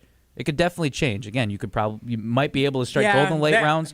But in the past, I'm not too worried, and I think Matthew Golden will be a significantly bigger piece next year. And I don't disagree with that. I think Matthew Golden is a good piece. Maybe it was more of a fan service pick in the moment, but I don't think it was a bad pick either. I would love to see him emerge into a really good receiver. I think he has the potential too, if he's used correctly. But my bigger concern is if the reigning division champion is ranked at the top with a new regime, with a newer, even though Ryan Poles, their GM, has been around for a little bit, newer faces, and this was the strategy that they had. This was the way they went after, and they were ranked the top class. Does that not concern you at all as a fan? Again, it can change in the rankings, but this is an ascension. That's what I see. This is the first time the Bears have had the top draft class since when? Like, that doesn't matter. The Bears have been awful at drafting for a very long period of time. But that doesn't concern that's not like this is just a fluke. Like going back to the Badger conversation where you win 2 games out of the top 10 and you're like, oh, well, this just kind of happened. It was luck. Where'd the Commanders end up this year? They went to the NFC Championship game. Because they lost their quarterback. They went farther than the Bears did this past year. Yeah, who knows? Caleb Williams could go down with an injury. We don't know. Now. We don't know. So I'm just saying the Commanders flopped. Is that largely because Jaden Daniels went down? Yes. But there's no guarantees in this league. How many times in our lives have the Bears been back? How many times? Very rarely. And how many times we heard from the Bears that, it's different this time. It's different. This is the Bears scheduled winning the NFC North. This is the same thing with Matt Nagy and Mitch Trubisky, Khalil Mack. We've done this rigmarole before. I'm not concerned about the Bears. I am concerned about Brian Gutekunst and the Packers adding some depth around their superstars. Do you think they'll do it? Do I think Goody will attempt to? Yes. Do I think he'll be successful? I'm not the most confident in that. So you don't trust him? No, I don't trust Brian Gutekunst. Why don't you trust him? Why would I trust Brian Gutekunst? I mean, he's great when it comes to like we were saying, top heavy. The top end free agents, Xavier McKinney, the Josh Jacobs pickup, Micah Parsons. He's awesome when it comes to identifying those guys and bringing them in and working out those deals, he's awesome. When it comes to identifying burgeoning talent, he has really struggled. He'll hit on an Evan Williams in, what was he, a 4th, 5th round pick? Mm-hmm. Like, that was great. But he's really struggled in the 1st and 2nd rounds. So I don't know what the issue is there, what the disconnect is there, because he can clearly put together a contender, but they just haven't been able to take the next step. Do you think it's a problem that they rely heavily on like the RAS scores, how good of an athlete the football player is, rather than proven production at the college level? I feel like you have to have a mix of the tape looks good and the numbers look good. You can't, in a perfect world. Yeah. In a perfect world, you have to have that fair balance. I think I'm trying to remember who it was on. It was we were talking to one of the coaches on Jump Around that mentioned that it was Eric Mateos actually that we didn't talk to him, but he had an interview and talked about how, again, you can evaluate somebody's tape, but you can always trust that the coaches know what they're doing inside the house as well. Like it's more so, again, we know who football guys are. We know, like, hey, they're good at this. It's kind of like having that fair balance of don't just solely go on the RAS scores, but make sure you have some weight to that. It's again, that fair balance in a way of knowing what your skill set is, but also knowing what your numbers look like. You got to know, too, at the end of the day, what is this person going to look like? How are they going to develop into what you're looking for? Mm-hmm. I'd agree. Yeah, like, there has to be a balance. And I don't know. I wish, because Draft Day, the movie, is definitely not a proper representation of what an actual war room is like on Draft Day. But I'd love to know how much weight does Matt LaFleur carry? Does he make the final say? Does it always come down to Goody? Does he trust his scout? Is there one scout in particular who has like a beat on a lot of this stuff? Like, maybe I just need to educate myself and learn I think you do. more of how that works. Not that seemed like an underhanded comment. But what, man? I think I just like to know more, because who is ultimately chiefly responsible? I think Scalzo and Brust, they used to assign a pie chart of blame.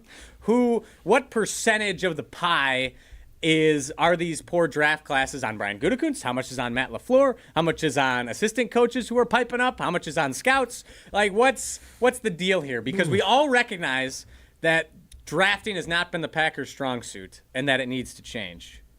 The pie chart. If we go on the pie chart side real quick, I mean, I think it's a heavy slice for Brian Gutekunst and Matt LaFleur. Even though if you want to throw in the assistant coaches in there, I think they just get one small slice if it's the assistant coaches, because who's bringing on the assistant coaches? Who is then feeding the information of like, hey, I want to hire this guy? It's Matt LaFleur up to Brian Gutekunst. I think Brian Gutekunst, if anything, has the biggest slice of them all. Then it's right behind him is Matt LaFleur, and a tiny sliver are those assistant coaches. Let's take a breather here. It's time to get riled up as well. Pablo Iglesias, Riley Jauch. This is the Saturday Scramble on 100.5 ESPN. Stay tuned. Saturday Scramble continues after this on 100.5 ESPN and the ESPN Madison YouTube channel. Looking to take your baseball game to the next level? GRB Academy provides year-round training programs designed around your schedule and your goals. For over 15 years, GRB has been Wisconsin's leader in player development and advancement, with a state-of-the-art 52,000 square foot facility of elite baseball training space and coaches who know how to get results. From youth to high school, baseball players trust GRB to help them reach their next level. Training program spots are filling quickly, so don't wait. Register now at grbacademy.com. Evan, Canty, and Michelle are unsportsmanlike. He's been one now for the last calendar year. We're supposed to suspect now that the trade deadline is come and gone and that he's still on Milwaukee, that this was the entire plan all along. All of that was just manufactured rather than getting it from people that are in Giannis's inner circle. I'm not buying it, man.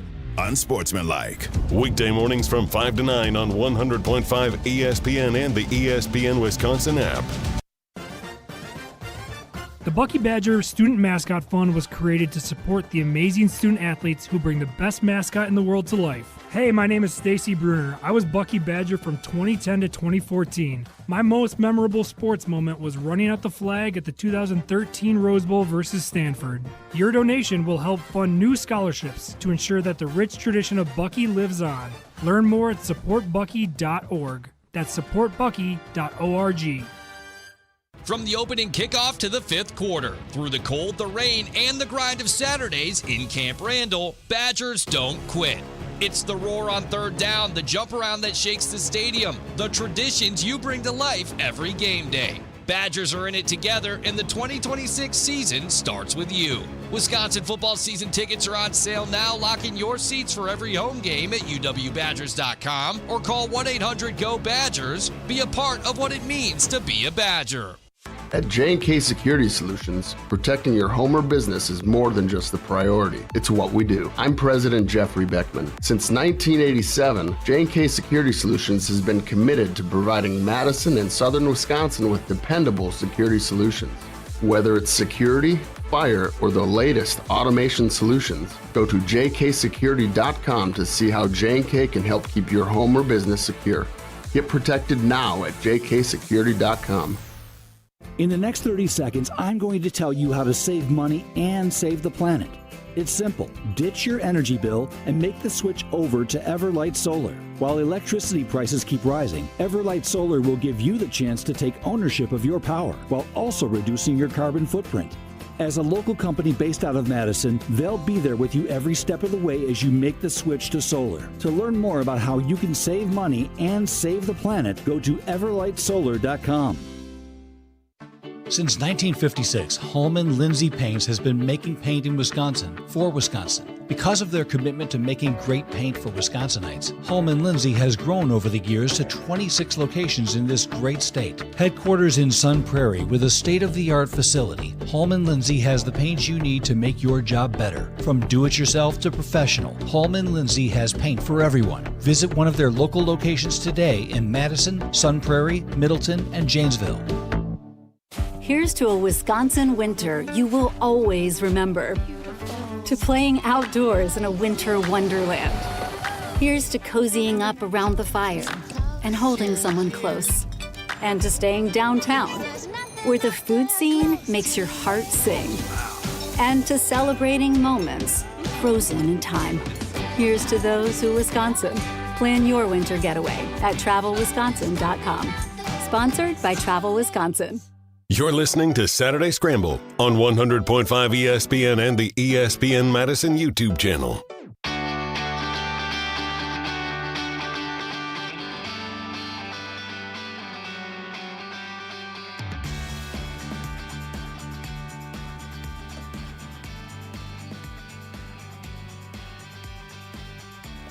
How would you describe the Packers roster? Top-heavy talent or balance? 67% of you say top-heavy talent. This is the Saturday Scramble here on 100.5 ESPN Madison, on the ESPN Madison YouTube channel, and on the ESPN Wisconsin app. Pablo Iglesias, Riley Jauch here. We continued some more of the conversation of the Packers. We talked about the Badgers, too. Packers in a different spot than the Badgers. Where the heck are they going to go? Where the heck are the Badgers going to go? In the best way, though. Is this team destined for March? As I said earlier, too, the stat, first time that they've had back-to-back top 10 wins since the 2015 tournament. And we remember how they made us believe that season. Will that be the same? We'll see as things play out. They get a couple more days off until they play Ohio State on Tuesday. But as we wrap up the show here, got a couple more segments for you. And, of course, one of our favorites here in the second half of the 11 o'clock hour, it's time to get riled up. I'm as mad as hell, and I'm not going to take this anymore! Yeah, it's time to get riled up, and, you know, similar to last week, I was in a positive mood last week, so I want to start today with something positive that the Brewers did. It appears, for any other fellow uniform junkies out there who are just all about it, the Brewers have fixed their uniform templates for 2026. So thank you, Milwaukee Brewers. Owen, if you will, please show our amazing crowd on YouTube the pictures, the comparison from last year to this year. So if you look to the right, you see Jackson Chourio wearing last year's Brewers jersey template that Nike rolled out. Again, this is a Nike and Fanatics issue. Shocker, Fanatics had a part in this. But Nike rolled out the template you see on the right, which is very thin. You see the very skinny sleeve stripes. The sleeve patch is screen printed. The letters and numbers are are screen printed with some stitching on the outside, still kind of cheap looking, and the W is split. Like, what the hell is that? Why is the W cut in half? Because of your stupid narrow placket. That's dumb. It wasn't initially like that with Majestic, and Nike went and messed with a great thing and ruined it. And then if you remember the outcry from the spring of 24, when all the MLB players were like, why are our official uniforms worse than DH-gate fakes? Was this the Pantsgate too, where yes, the pants were almost see-through? see-through? See-through jerseys, the grays didn't match. Nike and Fanatics botched it. It was mostly on Nike, little bit Fanatics, mostly Nike. They completely ruined MLB uniforms for no reason at all. But now, Owen, if you will, please put it back up on the screen. Let's take a look at this year's uniform. Jackson Chourio looking clean in this video released by the Brewers. The thick stripes are back. Let's go from the original uniform reveal back in 2019, I believe it was. The sleeve patch, the wheat ball is stitched on again. The W isn't cut off. It's finally clean. It looks phenomenal. So major props to Nike, the Milwaukee Brewers, Fanatics. They shouldn't have messed with it in the first place, but they listened and they fixed it. So I appreciate it. But now, there was my positive. Now I'm mad, and this has nothing to do with Nike. This has nothing to do with Fanatics. This is all on my beloved Milwaukee Brewers. They get us all excited. I've ranted to Wally Lukashinsky about this before, too. They get us all excited. They're like, here comes powder blue. We're bringing back powder blue uniforms. Oh, baby. I'm just getting so excited, so fired up. I can't wait to see my Brewers back in baby blue. It's going to be awesome. I love the powder. And now, what do they give us? What do they give us? Owen, put it on the screen. They give us a powder blue, a baby blue jersey with gray pants. That's so ugly. Why are the pants gray? There is no reason for the pants to be gray. The whole point of powder blue back in the 80s was because color television came into the world and they wanted some more pop. They wanted some color to display on the TVs. There was never a time when gray was combined with powder blue. The powder blue replaces the gray. If that's going to be our main away uniform, make the whole thing powder blue. There's no reason for the pants to be gray. It's ridiculous. It's Bush League. It looks stupid. And we haven't gotten an explanation from the Brewers yet, despite the frustration of Brewers fans. I hate it. It's stupid. How do you mess that up? That's the easiest softball of all time. That's a gimme. Just make the pants blue. Everyone loves it. You're great. And nope, Brewers somehow fumble this. They can find diamonds in the rough. They can find, they always hit on players that no one's ever heard of. But, a uniform. Oh, do you think the fans will want gray pants with the blue jersey? Yeah, sure, why not? I hate it. It's so stupid. It pisses me off. The no gray pants feels really half-assed. There's no exactly. It's half-assed. It reminds me, Owen, I think you might have taken the similar class at Bradley University. It might have not comm theory, but I think it was a media theory class. I had a partner paper. We turned it in, and then I realized that there was one whole third section that we forgot to write. We forgot to turn in one page of that, and the teacher pointed it out at the end. She said, "This is a great paper, but you're missing this portion." And it feels like that. You feel like you're really proud of the work, and all of a sudden, oh, shoot, I forgot about this. Oh, we missed the pants. We forgot this. Because you have to have the complimentary piece to it. If you think that the gray pants work with it, no, it's ugly.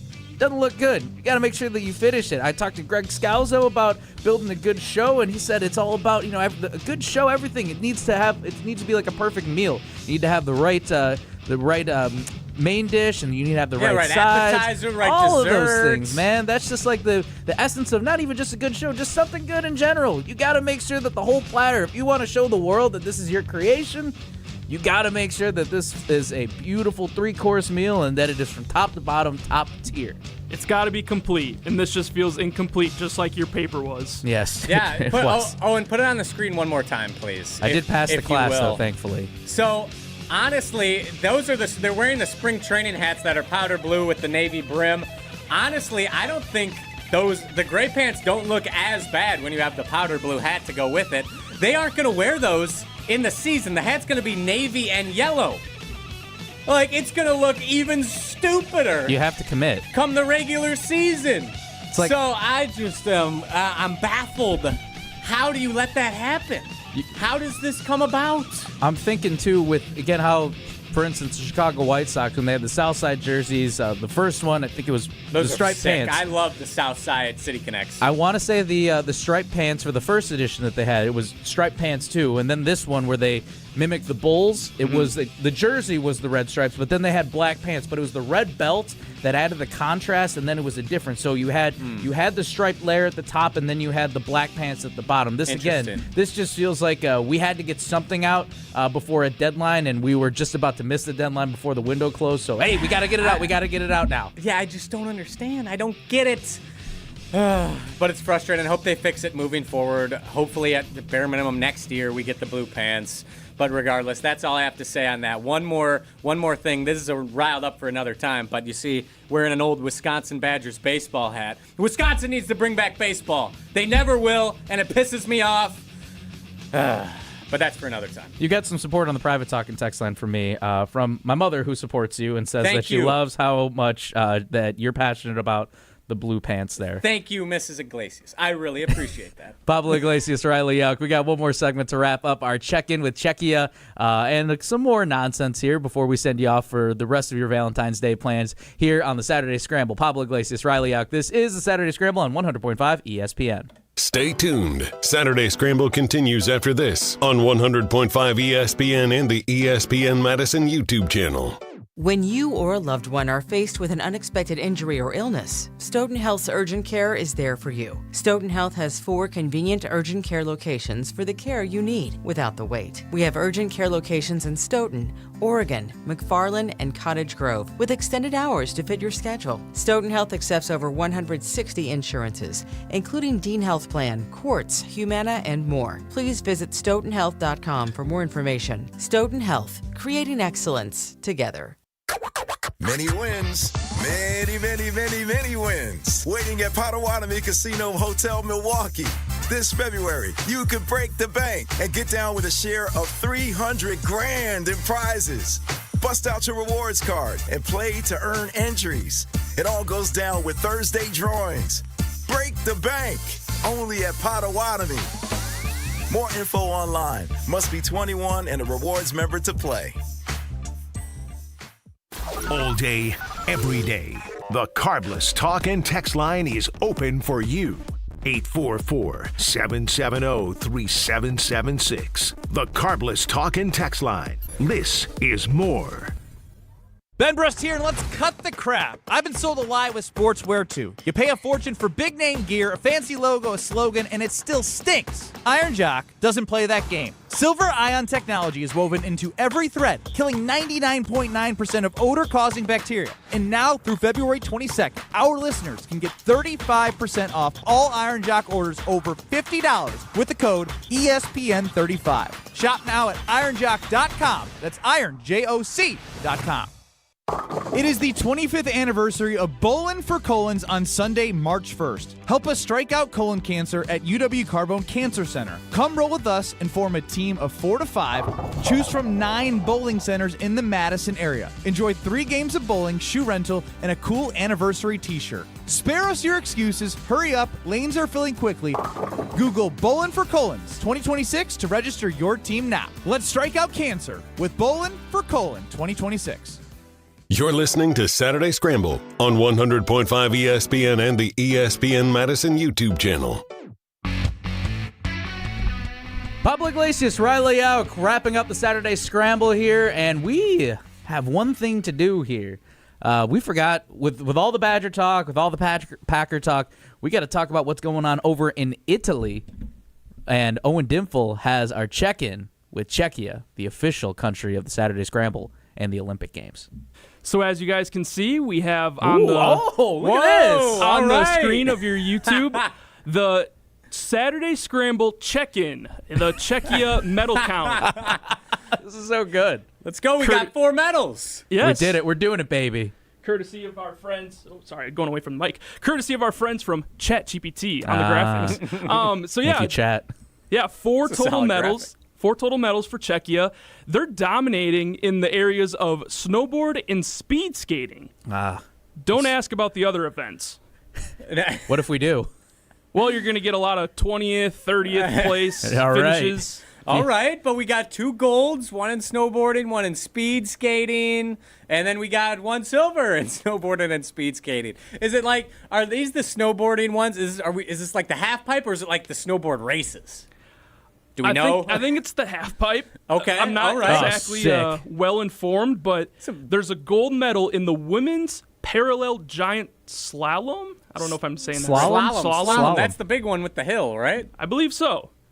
Oh, so it's like the snowboarding one where shoom, shoom, back and forth. We've got some where we have some of the games streaming right here. I don't even know if I could say this from what's live. We can't get play-by-play. Yeah, ski jumping going on right now. We just watched, what was it? Finland beat Italy 9-0 in men's hockey. It's they crazy. got slaughtered. That was rough. Bad. That was rough to watch. Really bad. If you weren't an Italian hockey fan, I'm thinking about you right now.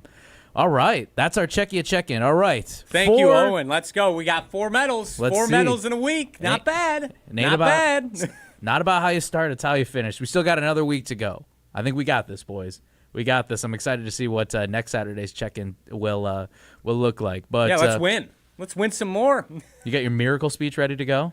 Not off the top of my head. Maybe next week. All right. But what does he say? What, Kurt Russell? Again. Or that's one. Then he's like, they may be the best team in the world every night or something, but not tonight. 9 times out of 10. Not tonight. If you play them 10 times, that might beat you 9. But tonight is the night. Or tonight is your night or something like that. Yeah, tonight's your night. Tonight is your night. Well, tonight's also going to be your night too, Riley, because it's Valentine's Day. Yeah, and from what you were saying on Wilde and excited. Jauch yesterday, which you could hear weekdays across ESPN Wisconsin, you were the cousin sub fill-in. You were giving a little bit of some details, Yeah, it too, was a real quick. Fun show fun show yesterday with Jesse and Jauch. Talked a little bit about my plans for this evening. Going to go to a fancy dinner with the gal, the girlfriend. Very excited. First Valentine's Day together. All right. Get dressed up a little fancy. Should be fun. Ooh, okay. And then tomorrow, she's coming down to my house. Going to hang with my family and meet my grandma. So I'm very excited for that. I know my grandma's excited, and so is my girlfriend. So it's going to be a fun weekend. I'm pumped. We're off to a great start today with this show. It's going to be a great evening. You were giving details, too, yesterday on Wilde and Jauch. You weren't saying exactly like where specifically you're going, but you have reservations. Give us the meat and potatoes, brand-free meat and potatoes, if you will. What is exactly going down that you don't want to spoil, but give us a little bit of a taste of what's ahead tonight. So the food seems excellent, but still within my price range where I don't have to dip into my savings account to pay for said meal. So it's nice. It's classy. It's expensive, but not overly expensive. We're not on the square. Have you been to this? Let's say that. We're not on the square. Is this your first time going to this place? Yes, my first time okay. eating at this specific restaurant, and my first time having a fancy Valentine's Day dinner. So I'm excited. I'm very excited for tonight. And you chose this place because? So I haven't been there for this specific restaurant, but I've been to a wedding at this venue before. So there was a little bit of familiarity, but not with this specifically. So I'm pretty pumped. It looked very nice. It looked very fun, and the food sounds delicious. So I'm pumped. I'm pumped. Prefix meal, or have you decided? Have you looked at the menu? Yep. I've looked at the menu. She has not, but that's okay. I want it to be a surprise. It'll be great. She'll love it, I'm sure. All right. I love to hear it. We can't wait to get the recap next week with everything here. This is another edition of the Saturday Scramble. Badgers are definitely going to be a Final Four caliber team for sure. That's what we've addressed here. Pablo Iglesias, Riley Jauch, Owen Dimple behind the glass. Coming up next here on ESPN, it's college basketball. Number 9 Kansas Jayhawks versus the Iowa State Cyclones. Number 5 versus number 9. Peace. Good Karma Brands is proud to be an equal opportunity employer, providing equal employment, development, and advancement opportunities to all teammates and applicants. To learn more about careers with us, please send an email to talentacquisition@goodkarmabrands.com. That's talentacquisition@goodkarmabrands.com. From a biggest plays on the court to the comments made in the locker room after. An in-depth recap of every Bucks game. In 6 minutes. No more? No less. Bucks in 6 on the Bucks Plus Audio Network. If you missed any of the game or just want to relive the biggest moments, Bucks in 6 provides game recaps every morning after. Hear the high-flying dunks from Giannis or the deep threes from Miles Turner, and catch the comments post-game about what happened on the court. Bucks in 6 on the Bucks Plus Audio Network. Find it now on bucks.com/plus or on Spotify, Apple, or wherever you get your podcasts. At Hard Rock Casino Rockford, the unforgettable experience